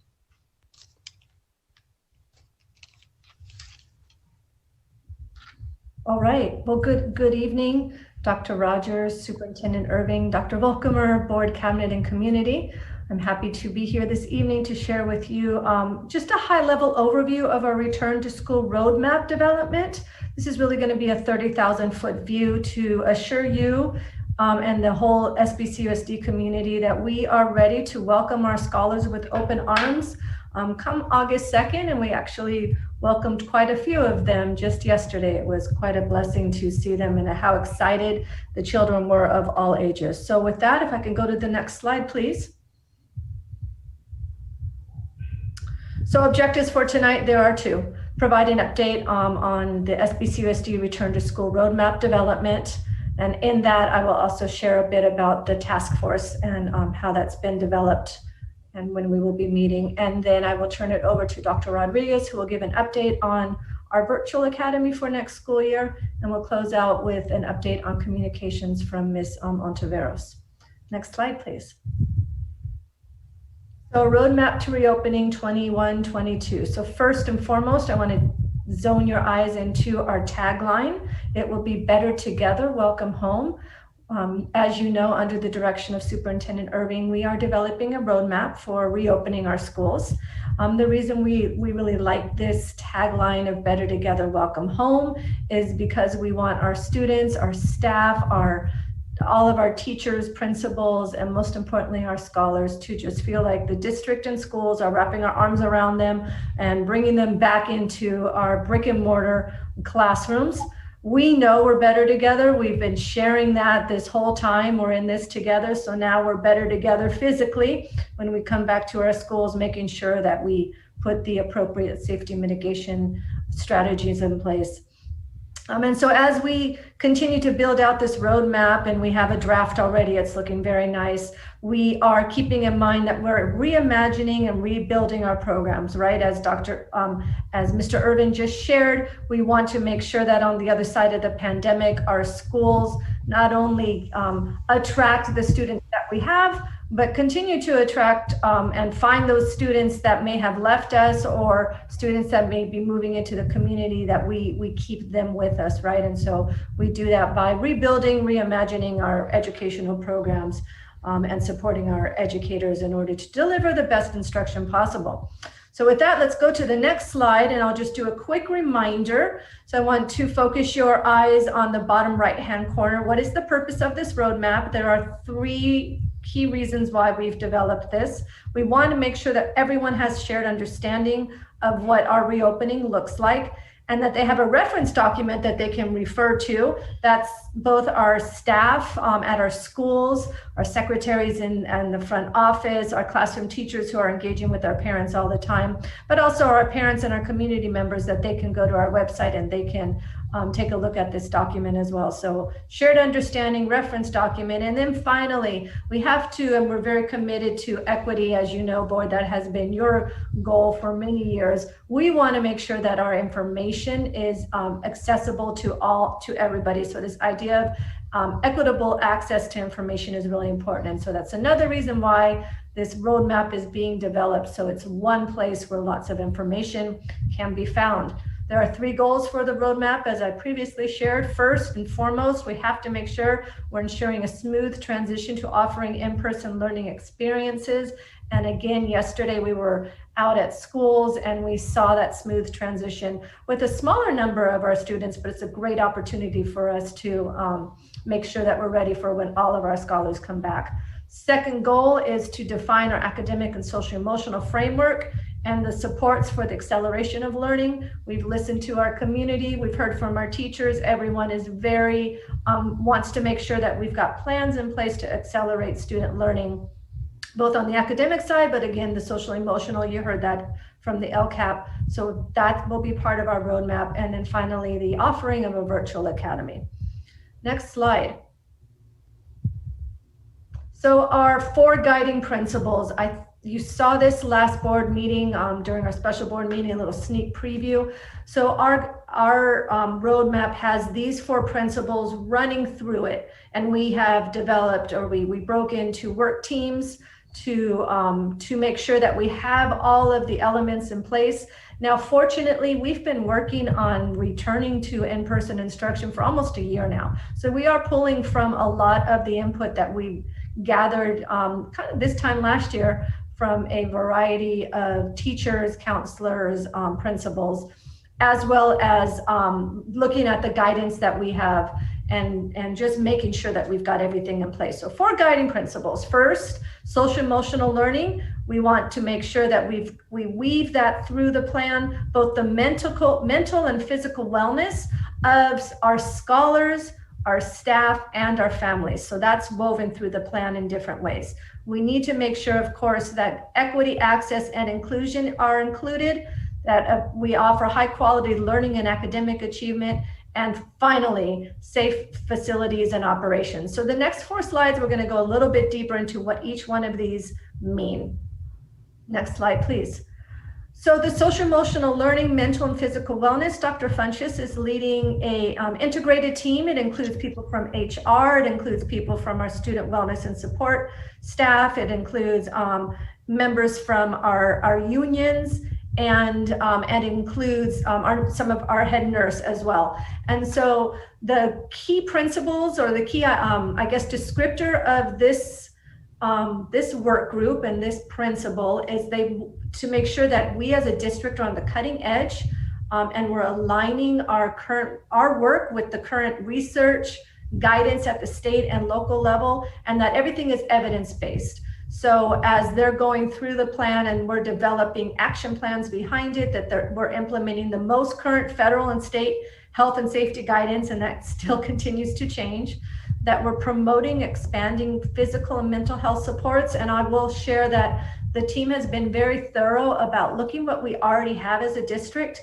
and how do we further expand that and grow that. So not always creating something new, but really shining and making brighter and better what we already have internally. The team's been very thoughtful about that. And then finally, developing and implementing a comprehensive integrated wellness systems for our staff, students, and family. So there's some integration of this with our family engagement office and our health and benefits team. And so bringing all that together, there is a social emotional learning curriculum that has been purchased, and then our teachers will be trained on before we open our doors on August 2nd. And then there's been actual lessons provided for the teachers to work with our students right now in our summer program. So a lot of work going on in that, keeping this at a very high level, but just to rest assured that this is really the heart of where we're going with this roadmap. We have to make sure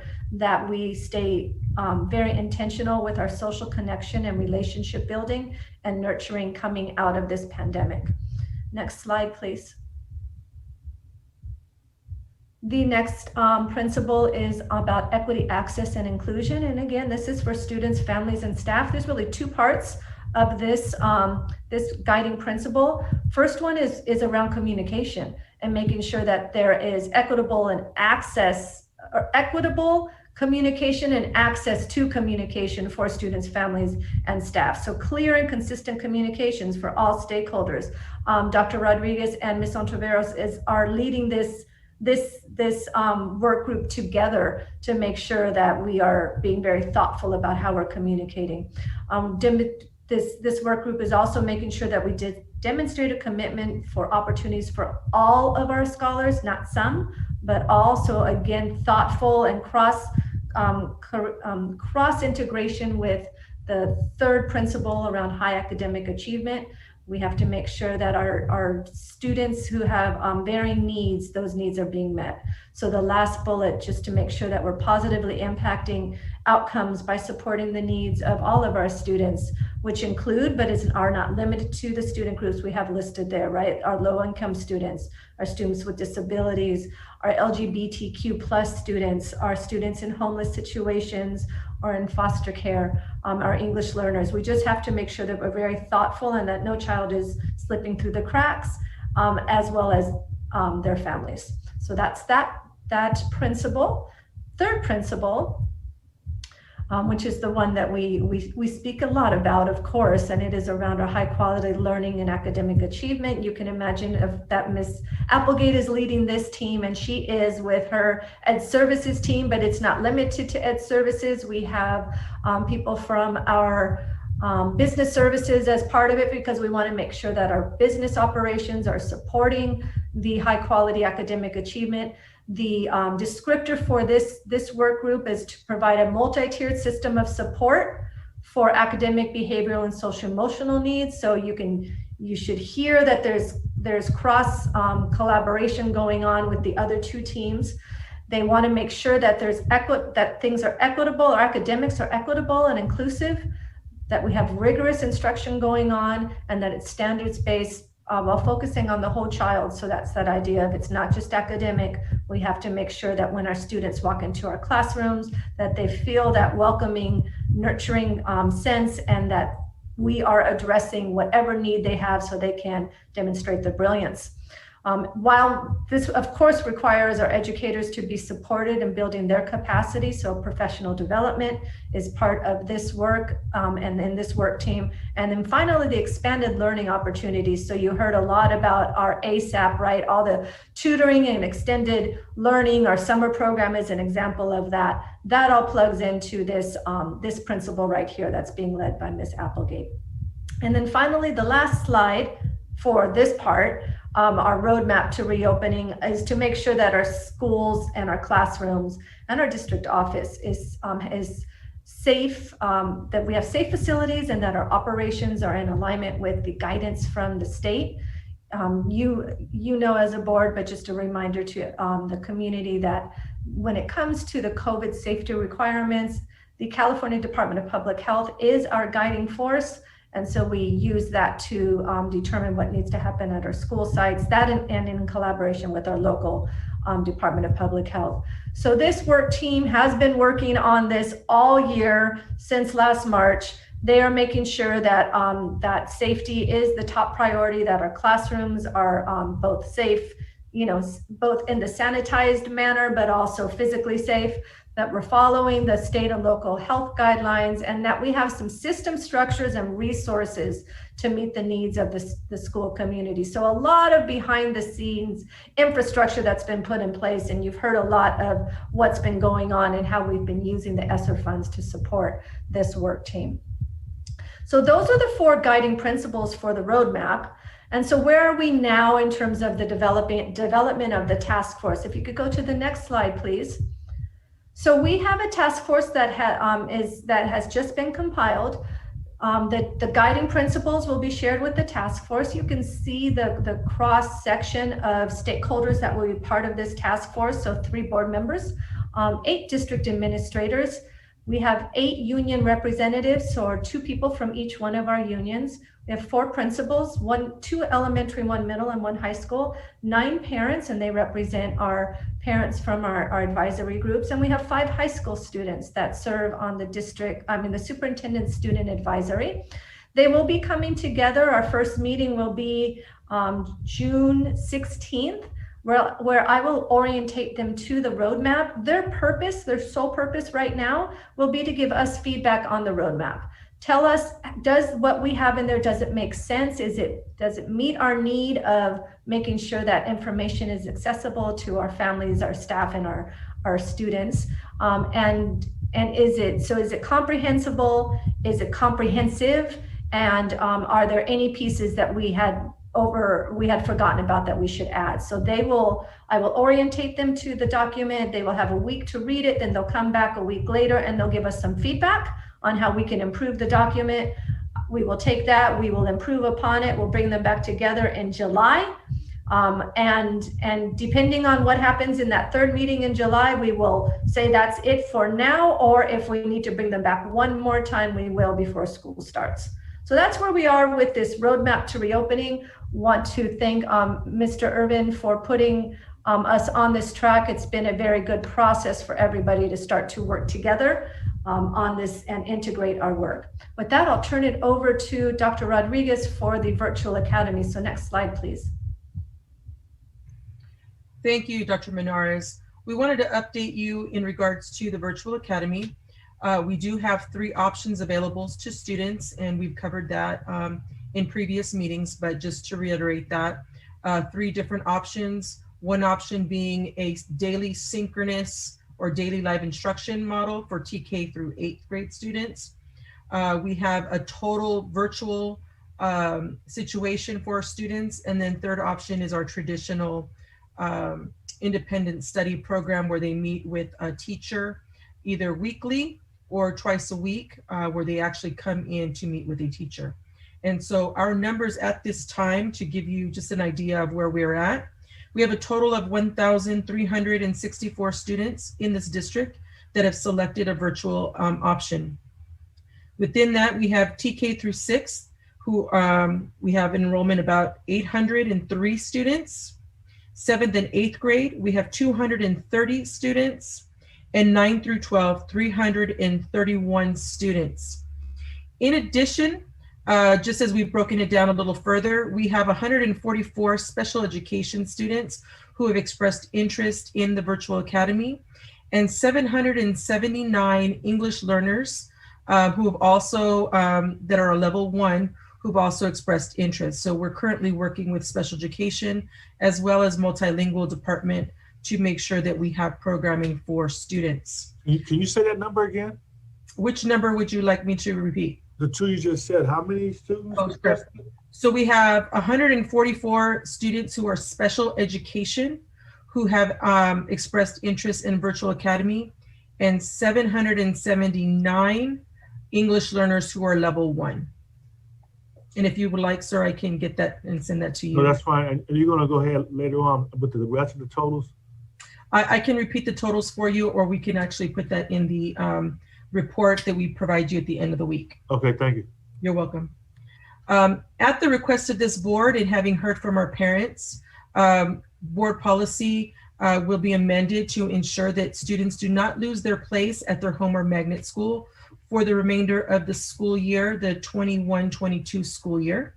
And we've also made some great efforts through the leadership of Dr. Funches to have 2 administrators who were assigned to provide oversight in leadership and also infrastructure for the school.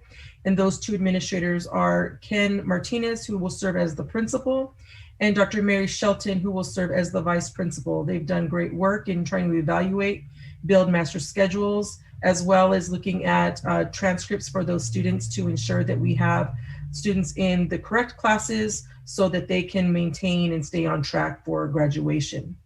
So overall, we're making great strides in the virtual academy. We do know that there will be some, some curves in the road as we're getting some updates in legislation around independent study programming, but we're very hopeful and feel very strong that our program will be rigorous as well as competitive for our students that choose the virtual academy. And we're also hoping that this is going to be another opportunity to recover ADA for students who are, maybe selected charter schools because they didn't feel that this was an option in the public school setting. So we're very excited to offer multiple options for our families for next school year. Thank you. I'll pass it over now to, next slide, Ginger.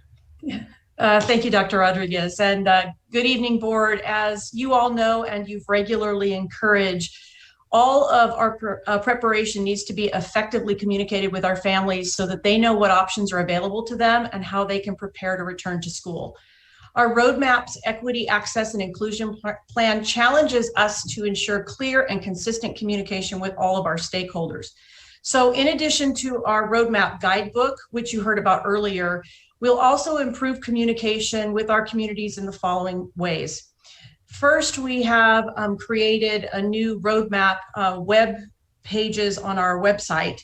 These pages can be accessed now on the SBCUSD homepage and provide information about what families and students can expect as we prepare to return to school for the 2021-2022 school year.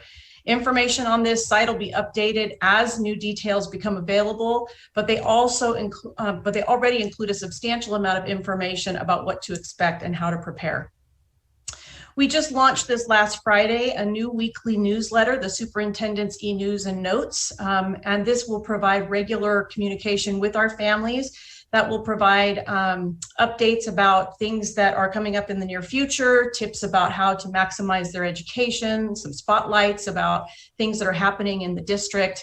And right now that's distributed by email, social media, and also available on our webpage. But eventually this newsletter will be distributed through Parent Square.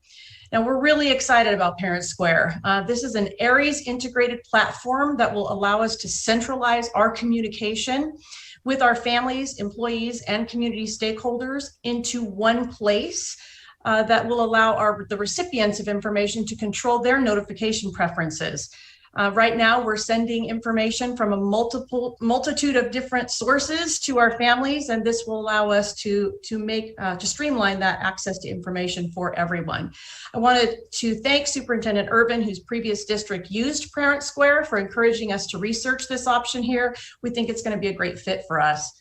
Parent Square provides high levels of functionality so that we'll be able to send multimedia news messages, surveys, urgent safety alerts to our families from the district, from the school side, or even from the classroom level.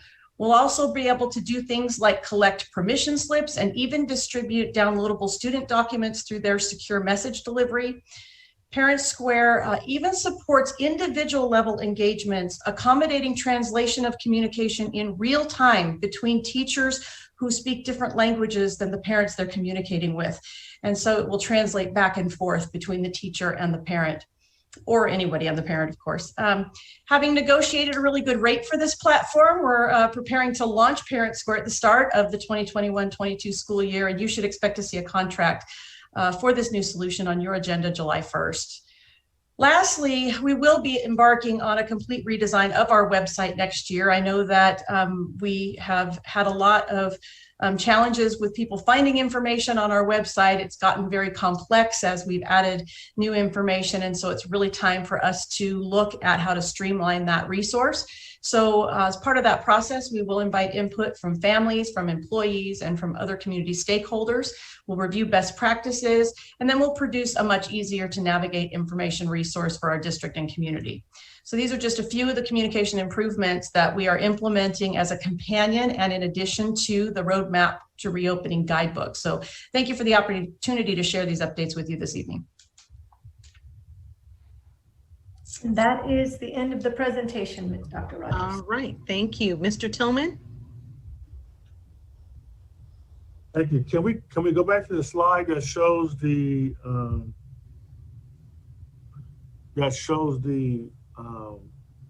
that the students will be able to stay in their,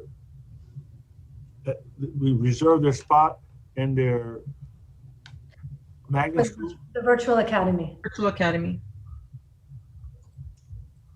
Right. So what it's saying is that students will not lose their place at their home at magnet school. And I think that's great. But what we're actually saying is, if a student right now is in a magnet school program, and when school starts next year, if a parent has a concern because of COVID still, then they may opt out for the virtual, or we're going to leave their spot at the site.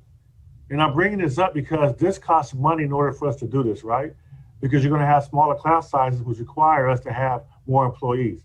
So I understand this is a good thing, and I'm all for it, but it's one of those issues that in normal times you wouldn't do it. And I guess I can't, I don't feel like I can emphasize enough the concern I have. It's good, but we have to prepare that once this year is over, that we don't maintain that same level of staffing because we won't be able to afford it, right? So I think this is great. We're not going to penalize parents for having concern about COVID because right now, all students cannot get vaccinated. So they shouldn't be punished if they have a concern. And so I think what you're doing here is great. This in line with the presentation you did earlier that showed where the money was spent, I think is great.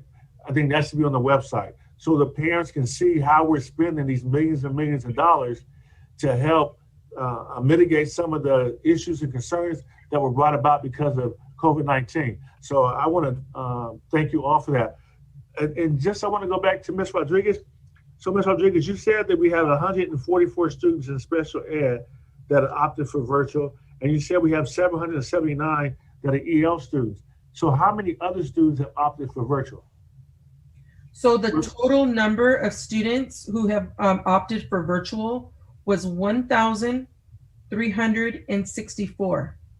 So of that number, so that'll be our denominator, 779 were English learners, and then 144 out of the 1,364 special ed. Mm-hmm. Gotcha. Okay, so 1,364. That's good to know. And then how long is that going to be open? So it's going to be open the full school year. Okay. And so we will, our independent study program is become more robust because of this. And so probably another question that will come up is, can students continue to enroll in the virtual academy even after the deadline has passed? Okay. So just, kind of being proactive about that. You know, we set up the deadline so that we would be able to figure out what the interest was so that we could start planning around our master schedule, teachers and staffing. But we understand that, you know, COVID is unpredictable and circumstances are unpredictable. Right. So we've created a waiting list. And so we're for those people that missed the deadline. So we're looking at that. And then we're also going to be looking at anybody that if there's a circumstance that happens, we'll put a process in place for them to meet with their administrator to refer them to the virtual academy. On the testing, what are the guidelines right now for testing? Are we testing students? Or are we planning on testing students? Are you asking about COVID testing? Right. And what is the state saying in terms of COVID testing? So at this point in time, we are not testing students. The only ones that we consider testing were the athletes. But at this point in time, we are not doing any type of COVID testing. So the only way we would know that students were testing positive at a site would be if the students themselves got tested? So just like any other illness, a student who might be sick, they will inform the school as to, you know, the reason for sickness, and then we would account for that attendance. The virtual academy isn't just for students who might be sick. There's lots of circumstances and reasons why they may select it, but COVID related issues, you know, we want to make sure that we're allowing for that. Well, I just hope that we have some way of monitoring if there's an outbreak at a site, whether it's somehow we have to make sure that if a parent tests a child and the child tests positive, are there things in place for the parent to notify the site so that we know? What are we doing? Yeah. Well, yeah, let's have Eric jump in there. But I do think that, remember, due to confidentiality, there's going to be some challenges around that, Mr. Tillman. But however, that's another reason why we're going to be putting those COVID-19 liaisons on the ground to help with contact tracing. But remember this, so a parent or a student, they don't have to notify us that they're COVID-19 positive. So there's some challenges with that, but I'll have Eric jump in there for a few minutes. I don't know if Eric's on the line. If not, I can cover it. Is Eric there? Yeah, I am Superintendent Irvin. Thank you, and great question, Mr. Tillman. So we will have you'll see an item coming to board, I believe, within the next 2 board meetings. It's going to be our COVID liaisons, and that's going to be an augmented, support person at every school site. That's going to be the one that's the COVID expert. So as the cases come into the school, if they come into the school, or if a student comes up to the office and is coughing, sneezing, and there's a concern, this person's going to handle the investigation from start to finish. And they're going to work with the family to determine if it's allergies, if there's pre-existing medical conditions, or if the student in fact does need to be COVID tested. They will have the ability to do rapid tests on site and also refer them to the lab, which is part of the contract as well. So we can get real-time data, which is required by public health. But to your original question, as far as just random testing, that's not being done. It's not required right now because we are slowly moving out of even the orange tier at this point. The county's moved into the yellow tier. So the mandated testing is not here, but we will have the opportunity, the availability to quickly test anyone that may need to be tested, want to be tested, or to avoid any type of outbreaks. I hope that answered your question. Yeah, and you did, and that was great. And are we doing anything with offering or coordinating with public health or local providers to offer the vaccine to parents and students? Yeah, so we have a very, we're reaching all the areas of the community that we can. So you'll see within the next few weeks, we're working with county public health. They have almost like food trucks that are mobile vaccine units that we're going to be opening up various schools in our community. Muscoy, the harder to reach areas where the families are coming, they're not coming to the larger clinics. We're going to partner with public health and some of our other area partners to get the vaccines into the community, offer up our parking lots, offer up our facilities so that we can do our part. So yeah, that's an ongoing effort that we're doing right now. And I hope that we're using the tools that we have. The one good thing that happened because of COVID is not only were we doing the phone calls, but a lot of parents have complimented me about the the way the district is handling communication with emails also. So I hope we're using those tools to advertise when we're going to have the vaccines. When we're going to have the days for the vaccine, because as the gentleman mother spoke yesterday and read his letter, it is important that we get as many people vaccinated in the community that want to be vaccinated. The better it is for everyone. So I just hope we do that. But and in the end, I think we don't want to lose sight of the fact that we don't know what's going to happen. We hope everything goes good. But the other good thing about this virtual academy is we don't know if you might have to revert back to the virtual academy for certain sites or classes if we had an incident where a number of students somehow became tested positive. I'm not saying it's going to happen, but you never know. And I think this is a great backup plan to make sure that the students and the families still have the devices and the connectivity in case there is an issue. So I want to thank you for that. Yes. Mr. Tillman, remember go ahead, Rachel. I was just going to clarify, so Mr. Tillman, if at any point we have to shut down a classroom or a school, because public health has said so, we're hoping that doesn't happen. Right. They actually would not enroll in the virtual academy. We would just start distance learning, and we know how to do that. So they would take their computers and they would go, but they would still be part of their homeschool with their actual teacher. We don't want parents to think that their teacher might change, right? That's perfect. Okay. Yeah. But you're saying that the entire class would switch. It could. It could. Depends, right? So we have to be careful. We have to be ready. And if a particular child, right, is sick and has to quarantine, then we do more of I don't want to call it a home study kind of thing, but we won't take them out of their classroom, and they will not. We're working through the attendance side of that, but they will still be part of that classroom and not lose their space. Right. And to be fair to you all, I can see where a lot more people are needed in order to facilitate a lot of these things we're talking about doing. But on the finance side, it scares me because I know we're not going to get the ongoing funding to keep everyone. So the challenge becomes, how do you bring in the people that you need, knowing that you can't afford to keep the people after 2023, 2024. That's what the challenge is going to be for us. So I definitely are thankful for the work that you're doing, and I hate to be the crazy guy that's screaming about worried about this money, but that's the reality that we live in. We have to do it both ways.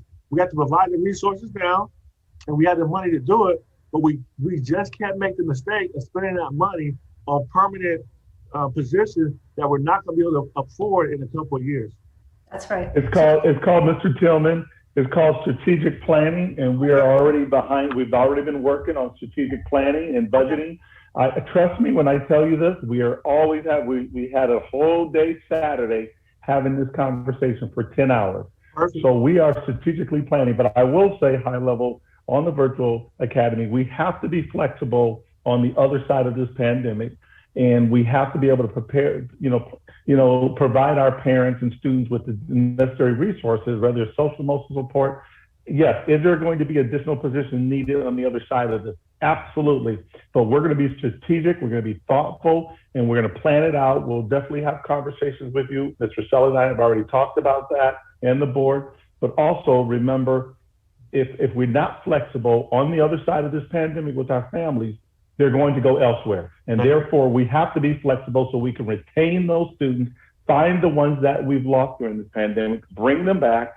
And then I think what you'll find as well, as Ginger mentioned, I talked with the team and we talked about Parent Square, because that will allow us, based on what you were just saying, is to communicate to all. Everyone in the school community will be able to log on to Parent Square, the mayor, the governor, whoever, and get ongoing information about what's taking place within the district.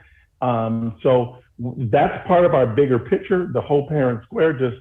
But again, just remember, we're going to be thoughtful, we're going to be strategic, and we're going to make sure we are able to offset dollars and find those dollars if we have to add positions. So we have a plan on top of a plan, but we will have a backup plan as well. Dr. Menards, anything I missed there, or anybody else on the team? Oh, plan on top of a plan. I like that. Very intentional and disciplined. All right. Dr. Flores. Yes. I want to stay with, or ask Dr. Rodriguez about the 779 ELs. How are they distributed? And if they're all level 1? So I don't have that information as far as what grade levels they're in. I just have the total number. So we're working with both assistant directors in multilingual programs so that we can segregate those numbers and provide support. Yeah, that was my next question. I hope that you're working with the multilingual department, because that's level 1 and they're going to need a lot of support. Anyway, and I especially the little ones and our middle schoolers. High school, I think they can handle it, but I think that once you have the breakout of those numbers, I'd like to know. So thank you. I think we're really fortunate to have 2 really veteran administrators who are working in this program. We got those informations the day right after the deadline closed. So Mr. Martinez and Dr. Shelton are doing a great job trying to navigate this and get us ready. Yeah. And I'm also concerned about 144 special needs students. I don't know, exactly how you're going to handle that, Dr. Monades, in terms of, if it's by IEP or is it by, grade level? So each one of those students will need they will have to have an addendum to their IEP because their placement is changing. So that will be reflected in the IEP, and the IEP team will come up with what the services will be so the child can still progress. Yeah, so that we can support them in whatever areas that they need. Okay, great. Okay, thank you. And in real time, just getting some other information from our staff. They were looking at the information and they were looking at the reclassified ones as part of ELs in general. So at this point in time, we have a total of 120 ELs. Still a big number, but we're looking at what we can do to support them. Okay, that's great. That are special needs? So those are be for ELs. Our special need, we're also working on that. Emails going back and forth today between Mr. Martinez and Dr. Lundy in regards to how are we going to evaluate the appropriateness and as well as the additional services that are needed. So they're trying to coordinate the IEPs at the home schools and just following the process that we already have in place just to ensure that they're appropriately placed. Mm-hmm. I see a great opportunity for us to be innovative and to, grow in this area. So I think that's really good. And I have confidence that you guys will do that. So anyway, thank you. Madam President? Yes. I would also hope the board would continue to support us as we go forward with this roadmap to reopening, that any issues, questions, concerns from any community member, staff member, that they continue to refer them back to the superintendent's office, and then I can distribute it out to the team and get back with the entire board very quickly. This will allow us to mitigate those issues and concerns, because I have to be honest and I want to be transparent that we're going to have issues as we transition. And so we got to be honest and say, as a district, we're going to have challenges going forward. We know this, but if the board and our stakeholders work with us, we will address their issues and concerns very quickly. And if it's a major issue, then we will address it as a whole, but we will always keep the board informed as we get in these issues and concerns. But just know that we're not going to be perfect on the other side of this. We all know that, but we want to be fair to say, at least get that information to us and we'll address it. If we can address it, and there's a reason why we can't, we'll obviously work with the board to figure out a solution. So I just want to be transparent and throw that out there early on, that we're not going to be experts at this, but we're hoping to get everything right. But I'm telling you that it's going to be some challenges. And so I want to say that up front. Excellent. Thank you. So I have one last question. Can you go back to the guidelines for the roadmap?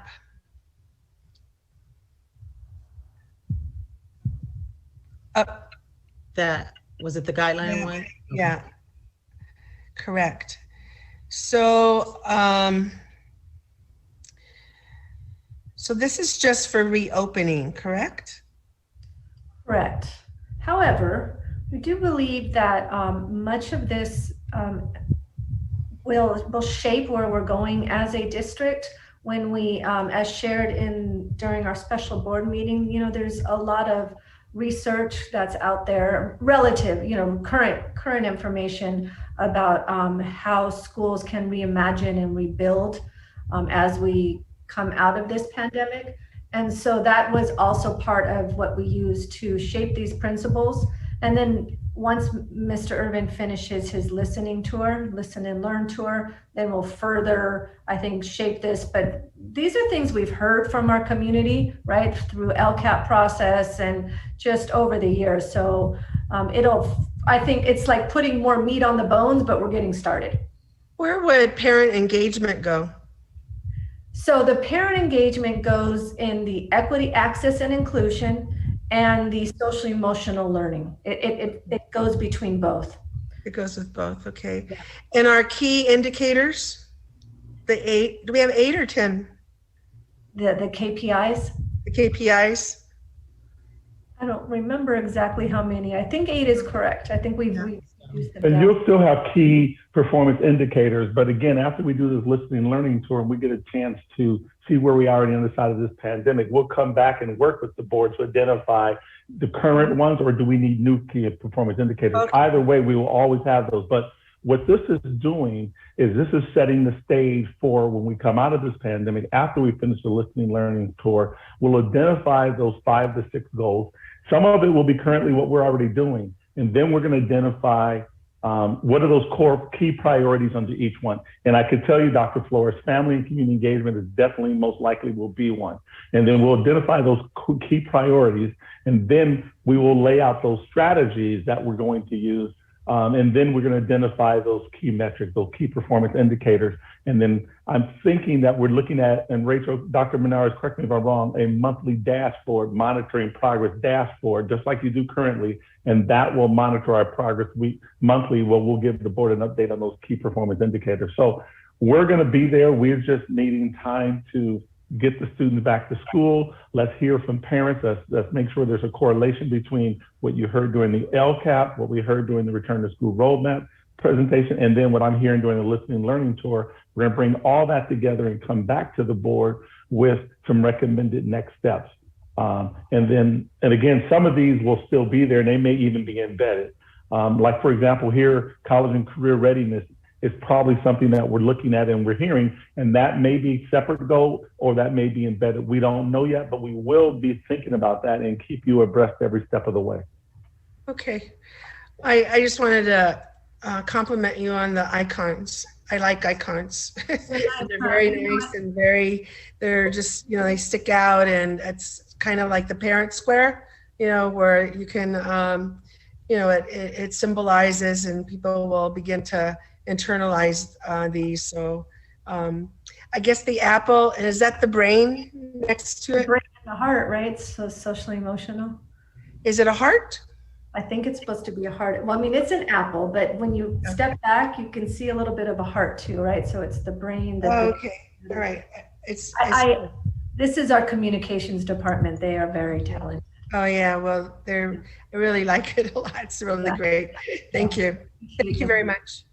Absolutely. All right. Thank you, board, again for the comments, and thank you again to the district for a very thorough presentation. And we're looking forward to the results of the listening and learning tour on Superintendent Irving. So this is good.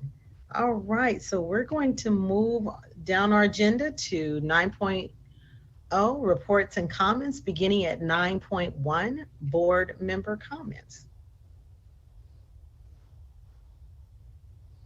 So there are none. No. I know they're typing. I know that. Dr. Floyd, wait a minute. Dr. White. Oh, wait a minute. They're really, wait. Dr. Wyatt. And then we go from there. Okay. They all came in simultaneously. Okay, Dr. Wyatt. Dr. Wyatt and then me, right? Yes. Okay. Okay. Thank you, Madam President. Can you hear me? I'm trying out my new headphones today. So does that sound okay? Yes, I can hear you. All right. I've been pretty quiet tonight, so I'm going to take up my entire 5 minutes right now. No, I'm just kidding. No, first of all, I just wanted to formally welcome Mr. Irwin as our new San Bernardino Unified School District Superintendent. So Mr. Irwin, welcome.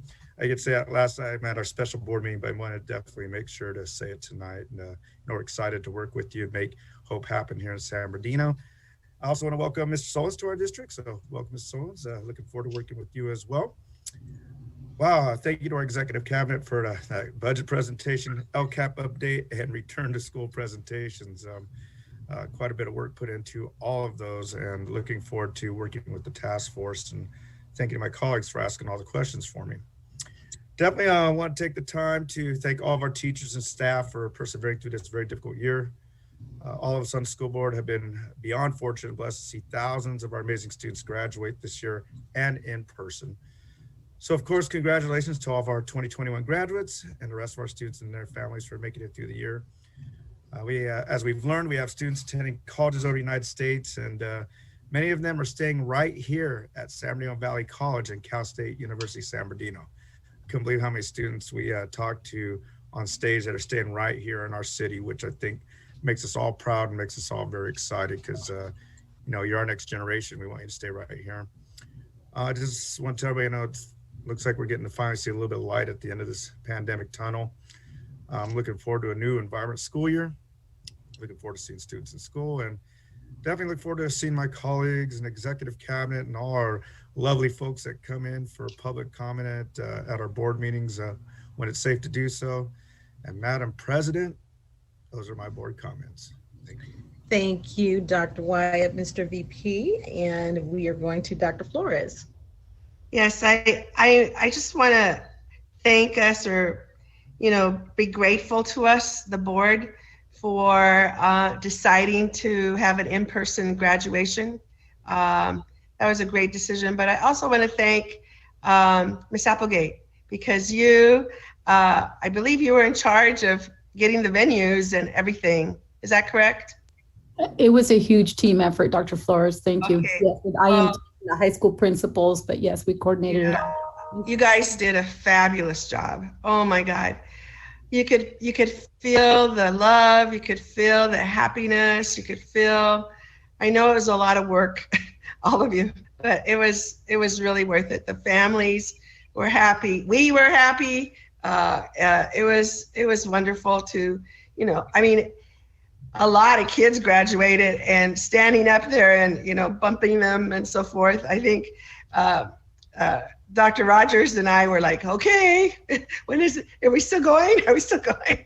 But it was a lot of kids, and it's amazing, and I think it was, how would you say, renewal, a celebration for us to move forward in the joy. And I'm looking forward to the 2020 graduation on June 18th, so that we can celebrate our kids there as well.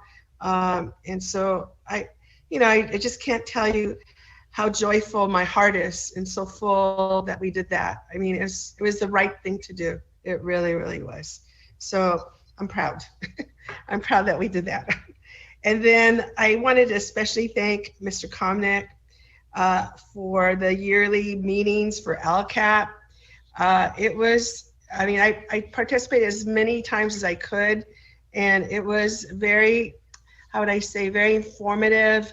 And Mr. Irvin, our parents and our community are very vocal now. They have their voices.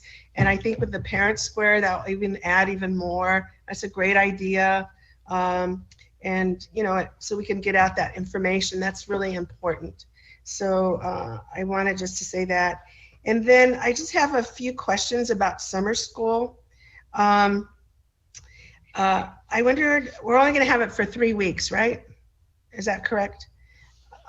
Okay. That's correct. The high schools, however, might be a little bit longer, Dr. Flores, depending on the credit recovery, because some of those are a little bit longer. Oh, okay. So my questions then are, is it too much trouble just to give us an update of how smoothly everything's going, or, if there were like any issues that you guys troubleshooted, that you resolved. I mean, like Mr. Batir said, if somebody wants a COVID test, do we have that available in summer school or not? I was going to give a brief update on Dr. Flores, just on how it went, but I don't have details about COVID testing or any of that. You do or don't? She's going to give an update. I do not. She's going to give an update. Okay. So I'm just, okay, that'll be great. And I did get little rumblings today. I didn't know, I was really busy today, but was there enough hand sanitizer and hand washing stations at all our schools where we have summer school? I'm just curious about that. And so just, could you follow up to make sure that was done, hopefully? So anyway, I don't know who does that. I don't know if yes, does that or not. we can, if you can let us know what school, and you could do that offline. Yeah, I'll do it offline. Yeah. There's about 2 or 3 of them. Okay. Great. And it's not a big deal. It's not a big deal. I just, I know that we started and so forth, but I just want to make sure that all of our PEEs or PPEs are in place and so forth. And then, if I can just add to that, we did get a number of schools that expressed maybe that some of the hand sanitizer stations weren't working properly. And so Sam and his team, Mr. Candelaria, is on top of it, and will be deployed to those sites tomorrow. Okay, great. Okay, I just wondered. And we also reached out to SBTA, and so we have a list that of schools that reached out to their president. So we have that list too when we're looking at it. Okay, okay. I just wondered. And I just want to thank you all, Cabinet, for all the fine work that you guys do. I know that you're like super busy and you all look like you need more sleep. So anyway, I'm just teasing you. But I just want to thank you on behalf of the board for all the work that you do. It's a lot. And all the BCs that you give us, just very appreciative. And like I said, Mr. Irvin, welcome. Many blessings to you and to us as we move forward to do the great work that we all need to do. So thank you. All right, Ms. Rosales Medina. First of all, I want to say congratulations to all of our graduates. A few of us, many of us that are here today, attended the graduation ceremonies, both daytime and the evening. They were beautiful, I have to say. The fireworks at the end just made it feel special. The decorations, even the live stream, as well as Dr. Volkemer had mentioned that they would have that recorded as well. So for those families that would like to see it, I know myself, because my son graduated this year, they can also view it. So I want to say congratulations to everyone, all of our seniors, as well as a shout out to my son, Christian Medina, and there's another student, Annalise Prince, who graduated from Middle College High School. I'm so proud of all of our students that not only are graduating, but they're attending prestigious universities throughout the country, as well as here at the state. There's many students who are graduating, getting good paying jobs. So we're really excited about how we're providing those opportunities for all of our students. So I wanted to say that piece. And of course, I do want to acknowledge Pride Month. I know it was not on the resolution as a resolution for this board meeting, but I do want to move on ensuring that we do have it at the next board meeting, a resolution for Pride Month, and that this is included every year. So that way it's not where we forget. It's something that it's included every single year for June. So I just wanted to move that. I'm not sure how you would do it, or you would just have it automatically, Madam President Rogers. Thank you. And I know that this had came up, and actually Superintendent Irvin, we're looking into the information now. So as a board, if anyone else wants to speak on it, or there's a consensus to move forward, it's being. Also, there was brought not there. Yeah, I just wanted to clarify. So would there not? So there wouldn't be a consensus to move forward unless we had four board members. Well, because it's not, but because it's not agendized, it's already made the request that we'll look at it offline. But because it's not agendized, we wouldn't be able to discuss it because then the board would it'd be a challenge of voting on it. So because it's not agendized, no, I'm not discussing it. Yeah, I'm just asking to see have it at the next board meeting's agenda. So, but what I'm trying to clarify. Okay. I was just trying to clarify. So you're saying that we wouldn't even consider having on the agenda unless we had a consensus? But just so I can, Madam President, can I? I don't want to get into the full discussion because it was already brought to my attention, and then I brought it to the attention of the superintendent. We just know that this agenda was already set. I'm not questioning I'll take it into consider offline. Yeah, I'll just say offline. I'll make sure that I've got the request, Ms. Rosales Medina. That was all. Yeah, it was brought to my attention, and we were trying to avoid a serial meeting about it, a serial discussion about it. Madam President, this is our agenda. It's the board's agenda, and it is us that decides what goes on the agenda. Dr. Flores, it was already brought to my attention is what I'm saying. I don't want to discuss it because I've already brought it, and I know multiple board members. So if I have to go into detail, when it was brought up, then it was several of us, and we were avoiding that. We had got together and collaborated about it. I get it. Sorry. Right, and that, Dr. Flores, as you know, I was just trying to make sure it was already brought to my attention. And being that it's not agendized at this meeting, I didn't want the board having that conversation because it's not agendized. So at the next board meeting, if there's a request for it to be agendized, typically I'll just have a conversation with the board president. And if it's agendized, we'll put it on the agenda. That's all. Okay, so I think that's where the confusion is happening. So this is not, it's not an agendized item, I get it, but I'm asking that we have it at the next board meeting. So I'm requesting that it will be on the next board meeting. Yeah. Go ahead. It's been the normal practice of this board at a board meeting, if you wanted to have something added to an agenda, you can look down the dais. This is our dais now, and you're in board comments and say, is there a consensus to agendize? If you see the consensus, you agendize it. We've done that for years. I was not doing that. I said I already have one. It is so many discussions that has taken place, and I didn't want to go further. And I did let you know that, Mr. Rosales Medina, and then I let Dr. Flores knows that, and I know, so Dr. Irvin or Superintendent Irvin is aware of it. So we just are not at the part of making the agenda for the next upcoming agenda, and Pride Month does not end until the end of this month, but we could not have anything done adjusted to this agenda. I just misheard. I misheard Mr. Superintendent Irvin. Right. Yeah, because I heard him say something else. So you didn't mishear him though. But my point is this: you didn't mishear Mr. Irvin, and I'm telling Mr. Irvin, it's been common practice of this board at a regular board meeting, during a board comment, we can look for consensus to add something to the next meeting. We don't have to agendize the item to ask if we have consensus. Right. And that's what we're doing tonight. Ms. Medina is asking, is there consensus to agendize the Pride resolution for? But do you want to agendize it to discuss it only? Because as a resolution. Madam President, but Mr. Irwin mentioned it. Madam President, I got the request.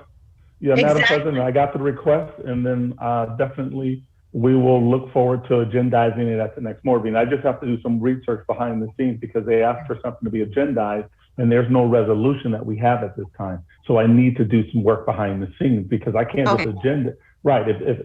If we're able to find the resolution, that's another story. I don't have anything right now. I have Riverside, several unified school districts. Right. Riverside Unified is one great example that they've done one. Right. Redlands, And that's what we normally do. We reach out and we find that data. But this happened standing on the stage of the graduation, and I did carry the message, but it was within a couple of days. Right. And resolutions can be easily found, but that's fine. Well, I guess what I misinterpreted what Mr. Irwin was saying is that we would have it agendized in order to have the conversation to be agendized. That's where the confusion was. And I'm glad he was able to clarify. Okay.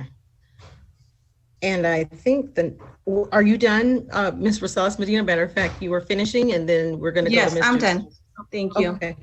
Mr. Tillman. Yes, and I agree. It's normal practice for us to say at board comment, I like to agendize something at the next meeting. And don't ask me offline is all I'm saying. I didn't ask you offline. I was trying to keep it formalized. That was Right. all I wanted to do. But I also wanted to make sure people knew that this was a discussion, because, you know, they may ask, well, why isn't it on the agenda? And so I'm just clarifying, okay, so we've already, and that's okay. We can have this as an open again discussion, and that's okay. You can, and Ms. Medina, you can ask that an item be agendized. Absolutely, that is correct. And absolutely correct. And then I'm saying that, yes, it will be agendized. What I need to do is just do research on whether or not we're going to bring forward a resolution, or are we bringing forward just the item itself. I just need some work behind the scenes, that's it. But you're absolutely correct. And Mr. Tillman is correct. The board can vote, and they wanted to say, yes, we wanted to agendize at the next board meeting. He's absolutely correct. So we're good there. So there's no big deal. I'm in agreement. Right, and just to be fair to Mr. Urban, this is an informal process that this board has had for years. And Mr. Urban, we have a communication team that is great, and they know this board very well. They will not have a problem writing the resolution that they know we want to see. They've done it over and over again, and I commend the communications team for the great work they do when they bring the resolutions. They've always done a great job. So you may have some concerns about how the resolution is going to work, but trust me, your communication team does it. You call them, they're going to take care of you. They're great at it. And they'll have one on the agenda of the board. And if the board members some of them decide they don't want to support it, they would vote no on it. The other board members will vote yes on it. That's the way we do it. It's not hard.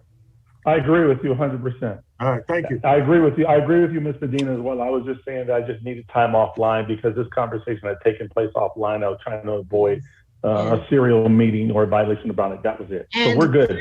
Just the time frame. He just didn't have time. That's the only thing I said. Well, yeah, and it's still the right month, so we're in good shape.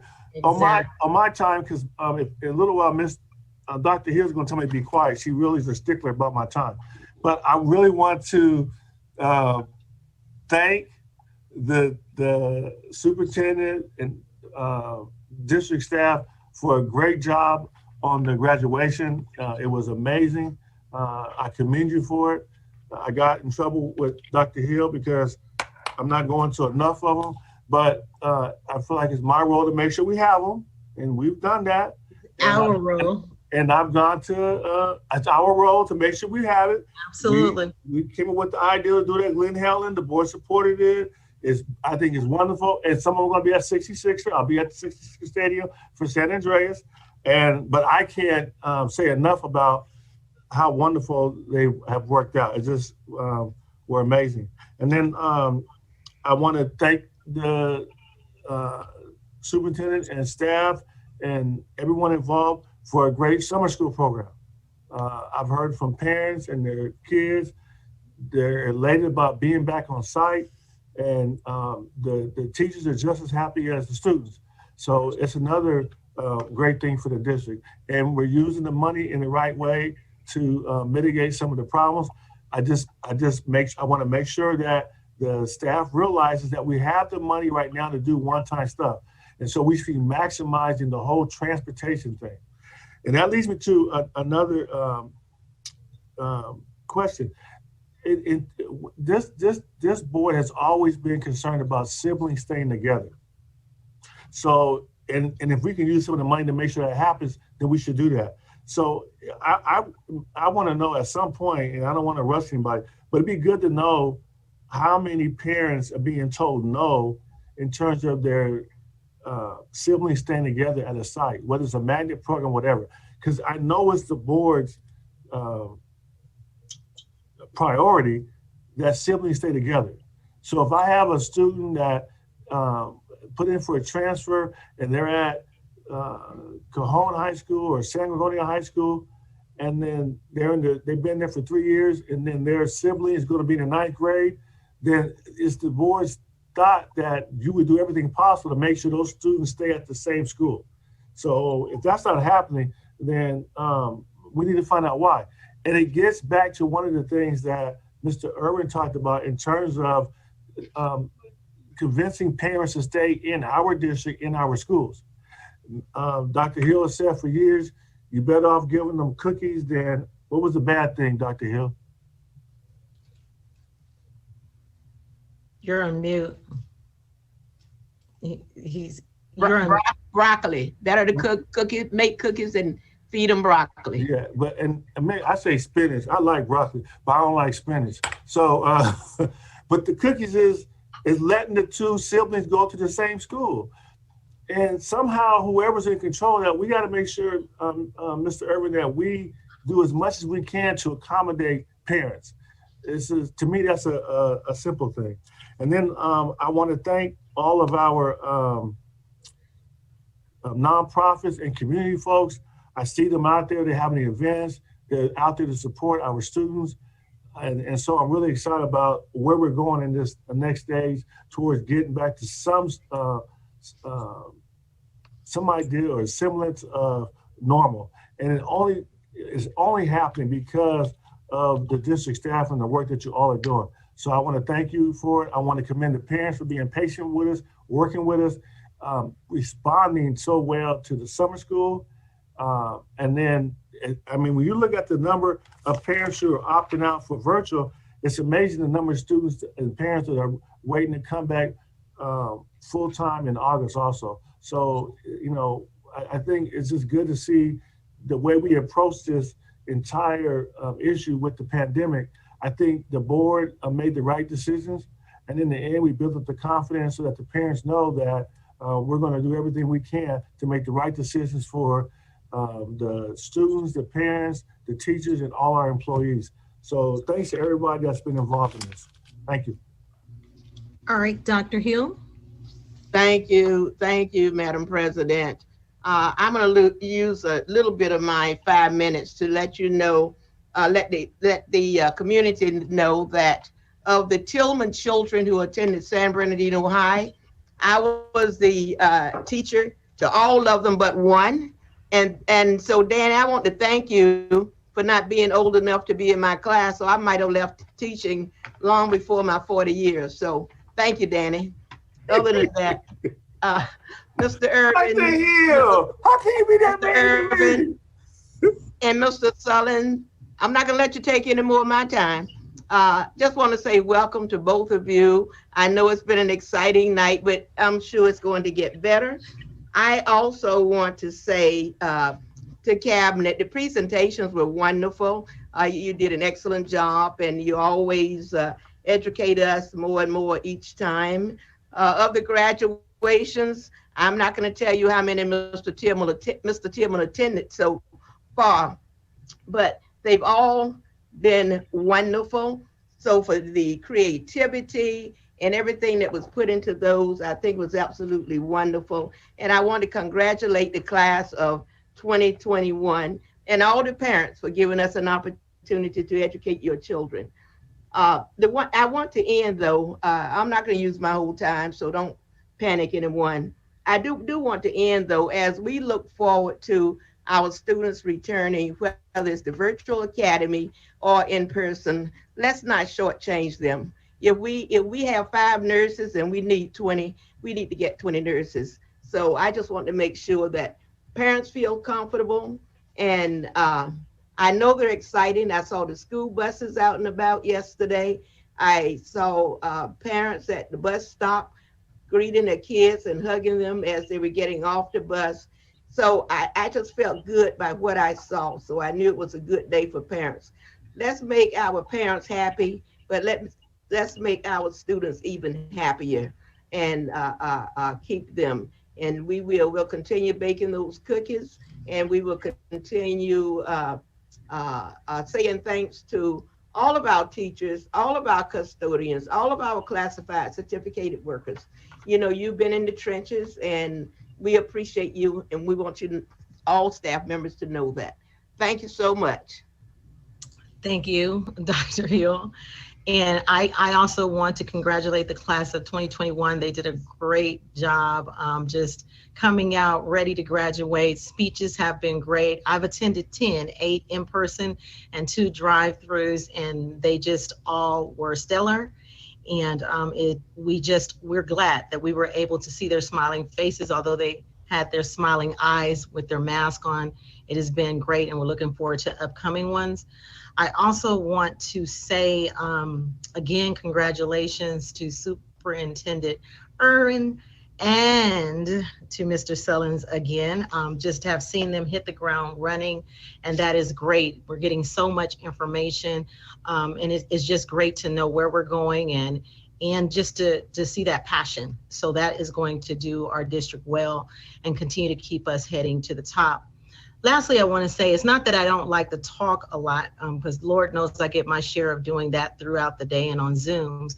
But Dr. White and I do get a chance to see the agenda prior, so we ask our questions then.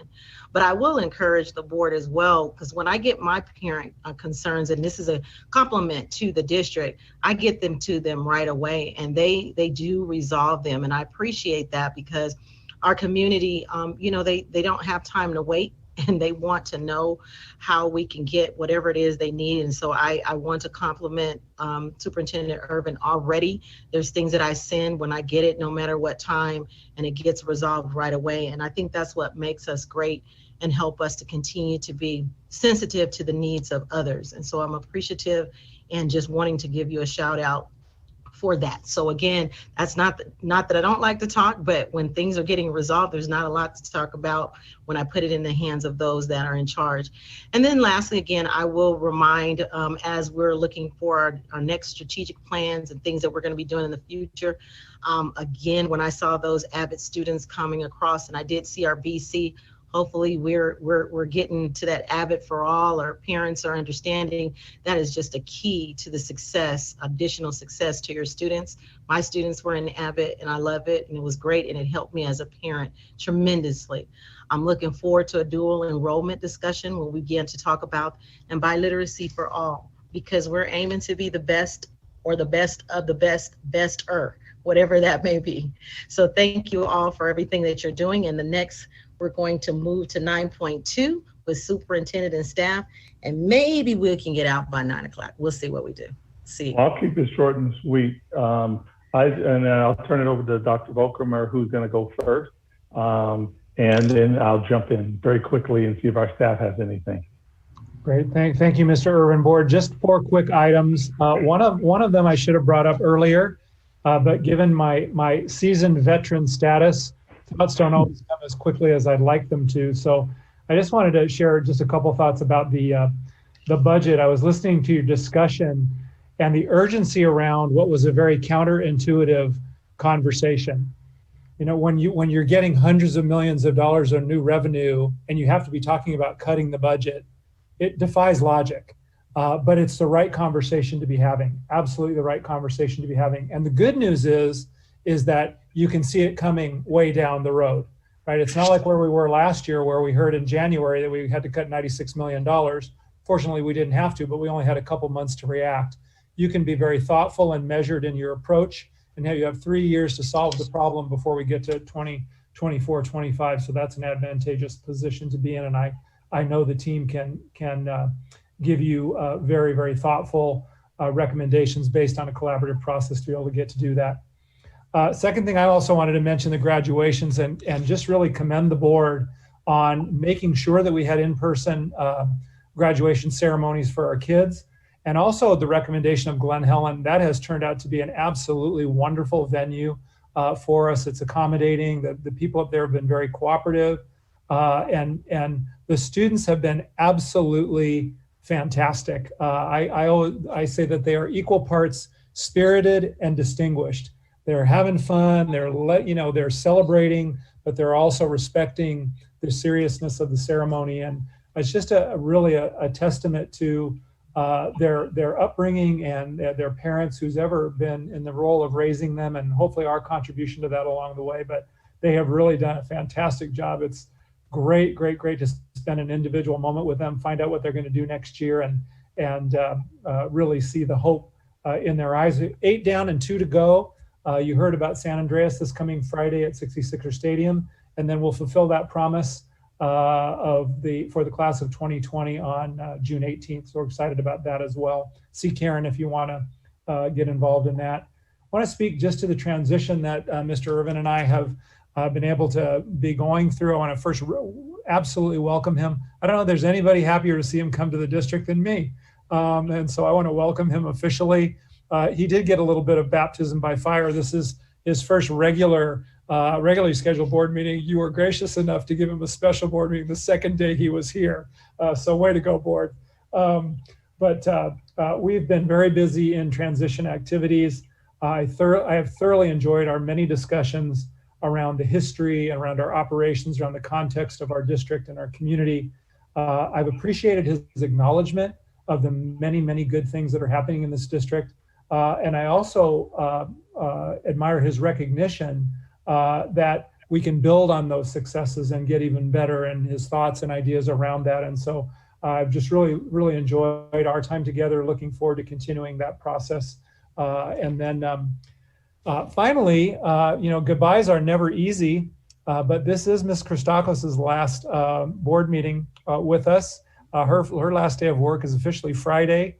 And so I want to thank her for her steadfast service and her faithful commitment to our students and our families, for keeping our dollars in order. What a hard job, and you saw part of that tonight, keeping a whole bunch of money moving in the right direction, spending it legally, doing it the right way, meeting the board's needs in terms of how you want to spend the money. And really not just the budget, but improving operations in all areas. And I could go on and on about the many, many database decisions that have been made around all of our different operations under her leadership and all those different aspects. So she's been an outstanding member of cabinet. I have personally thoroughly enjoyed working with her, and I know she'll be missed. So to my my fellow amiable on the cabinet, we're going to miss you, and we wish you just all the happiness and health there is in the years to come. So congratulations, Janie. We're gonna miss you, Janie. All right, Superintendent Irvin. Yes, I won't take up any more time. I've had a chance to engage with the board today, but it's been great dialogue and great conversation with the board today, especially around the budget and all the other topics. So and it's very evident that the board is clearly committed to student achievement. I will say very quickly that I agree with Dr. Volkemer that the graduations were outstanding. Again, this is my first week. I've already attended 6 graduations, and I believe we have one more coming up on Friday. So it's been interesting, but I will say that the transition has been smooth. I really appreciate the support from the board members. Many of you have been engaged in conversations with me on a weekly basis, and some of you late at night, Mr. Tillman and Dr. Flores at times. I really appreciate the honest and candid conversations. Dr. Wyatt, I know you're on vacation, and but I really appreciate that, because it shows that you're willing to engage and take my phone calls at any time. And I know, Dr. Hill, I've called you several times on a few things just to get some clarity, but I appreciate that. And so thank you on that. And then also the executive leadership team has been very supportive across the board, all members. And then most importantly, the staff, the classified and certificated staff members have been very supportive, from Emily opening up the door. And when I got there at 7 o'clock in the morning until the time I left late at the evening, the staff have been great. And then lastly, I really appreciate Ashley Akala and SBTA in their newsletter. She gave me a nice warm welcome. I really appreciated that. And so, yeah, the welcome has been great. It's been warm. And so with that, I don't want to take up any more time, but I would say that I'm just jumping right into the mix. And thank you so much. And I'm not sure if anybody else on our team want to share anything, but I'm done at this point. Anyone else on the team have an update for the board? I just wanted to quickly again give a shout out for summer school. It was amazing to be on campus and see our kids come back, to watch them walk through those gates, and they were so excited.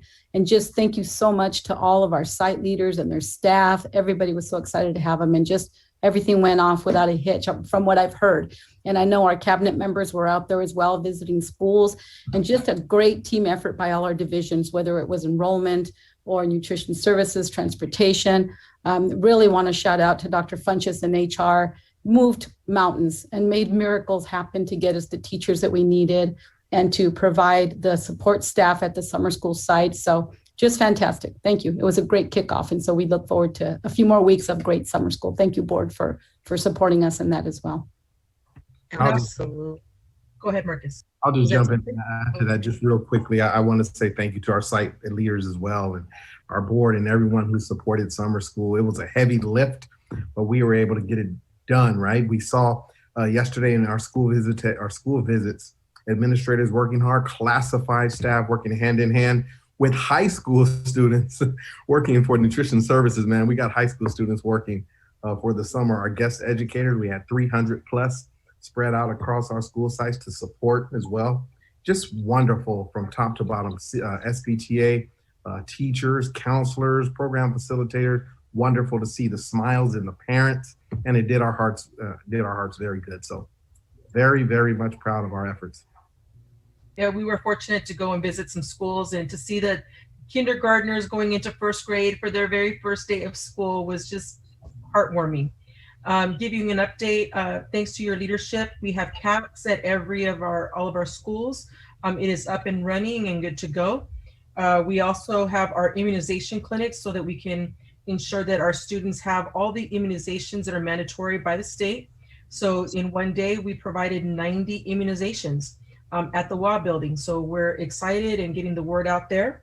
And then we're getting ready for the new school year. So we're planning a back to school extravaganza that will be providing some support services, immunizations, backpack giveaways, just haircuts, doing whatever we can to get the community excited about going back to school.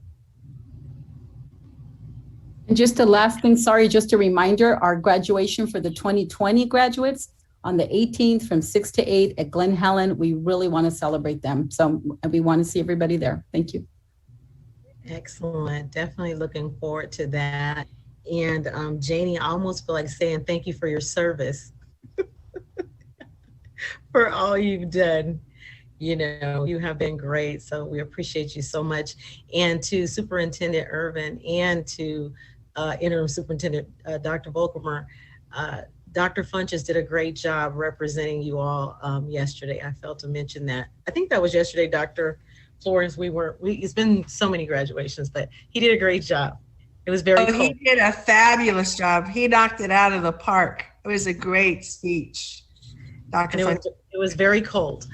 Okay, so we're gonna move now down to 10.0 consent items. Board. This is when I get a second. Okay. All right, it's been moved in second. Is there anything to pull, board? Madam President, this is Scott. I need to pull. Yes. I need to be recused from 10.18. You're just going to recuse on. Is it what's the number again, Dr. Wyatt? 10.18. 10.18. All Yes, right. ma'am. Okay, so we're going to go ahead and approve the rest. I lost my order again. All right. Dr. Hill? Aye. Dr. Wyatt? Aye. Ms. Rosales Medina? Aye. Mr. Tillman? Aye. Dr. Flores? Aye. And Dr. Dowdy Rogers? Aye. Motion carried. All right, we're coming back now to 10.18. So moved. Second. It's been moved in second. If there's no discussion, Dr. Hill? Aye. Ms. Rosales Medina? Aye. Mr. Tillman? Aye. Dr. Flores? Aye. And Dr. Dowdy Rogers? Aye. Motion carried. Thank you. Moving along here. 11.0 action items. 11.1 personnel report number 20 dated June 8th, 2021. As presented. So moved. Second. All right, it's been moved in second. If there's no discussion, Dr. Hill? Aye. Dr. Wyatt? Aye. Ms. Rosales Medina? Aye. Mr. Tillman, Aye. Dr. Flores, Aye. Dr. Dowdy Rogers, motion carried. 11.2, Education Protection Account Spending Plan Fiscal Year 2021-2022 Business Services. So moved. Second. It's been moved in second. If there's no discussion, Dr. Hill, Aye. Dr. Wyatt, Aye. Ms. Rosales Medina, Aye. Mr. Tillman, Aye. Dr. Flores, Aye. Dr. Dowdy Rogers, aye. Motion carried. 11.3, Establishment of Sub-Fund Business Services. 11.3. So moved. Second. It's been moved in second. If there's no discussion, Dr. Hill, Aye. Dr. Wyatt, Aye. Ms. Rosales Medina, Aye. Mr. Tillman, Aye. Dr. Flores, Aye. and Dr. Dowdy Rogers, aye. Motion carried. 11.4. I'm gonna recuse myself, Madam President. From 11.4? Yes. Okay. That's right. So moved. Second. All right. It's been moved in second, and Mr. Tillman is recusing. And this is the approval. I was going to read approve the memorandum of understanding between the San Bernardino City Unified School District and Savant Preparatory Academy of Business. All right, if there's no further discussion, Dr. Hill. Aye. Dr. Wyatt. Aye. Ms. Rosales Medina. Aye. Dr. Flores. Aye. Dr. Dowdy Rogers, aye. Motion carried. We are now at 11.5, consideration and approval of the employment contract, Associate Superintendent, Business Facilities and Operations. So move. Second. All right, it's been moved in second. If there's no discussion, I'll take the vote. Dr. Hill, Aye. Dr. Wyatt, Aye. Ms. Rosales Medina, Aye. Mr. Tillman, Aye. Dr. Flores, Aye. Dr. Dowdy Rogers, aye. Motion carried. All right, 12.0, summary of board member requests. And I believe that's you, Ms. Ontiveros, still? Yes, it is. And tonight, I think most of your questions were answered on the spot. So you asked a question and it was answered, but I did capture a couple of things that you asked us to follow up on. So Mr. Danny Tillman asked that we would just double check to make sure that we had all the supplies that were needed for summer school and CAPS program participants. He also asked if we would provide details about the number of students who have selected the virtual academy, which then Sandra did provide. And then Dr. Flores asked that we would disaggregate the numbers of our English language learners in the virtual academy by grade and proficiency level. Ms. Abigail Rosales Medina requested that we recognize Pride Month with a resolution at the next board meeting and then every June thereafter. And those were the requests that I captured.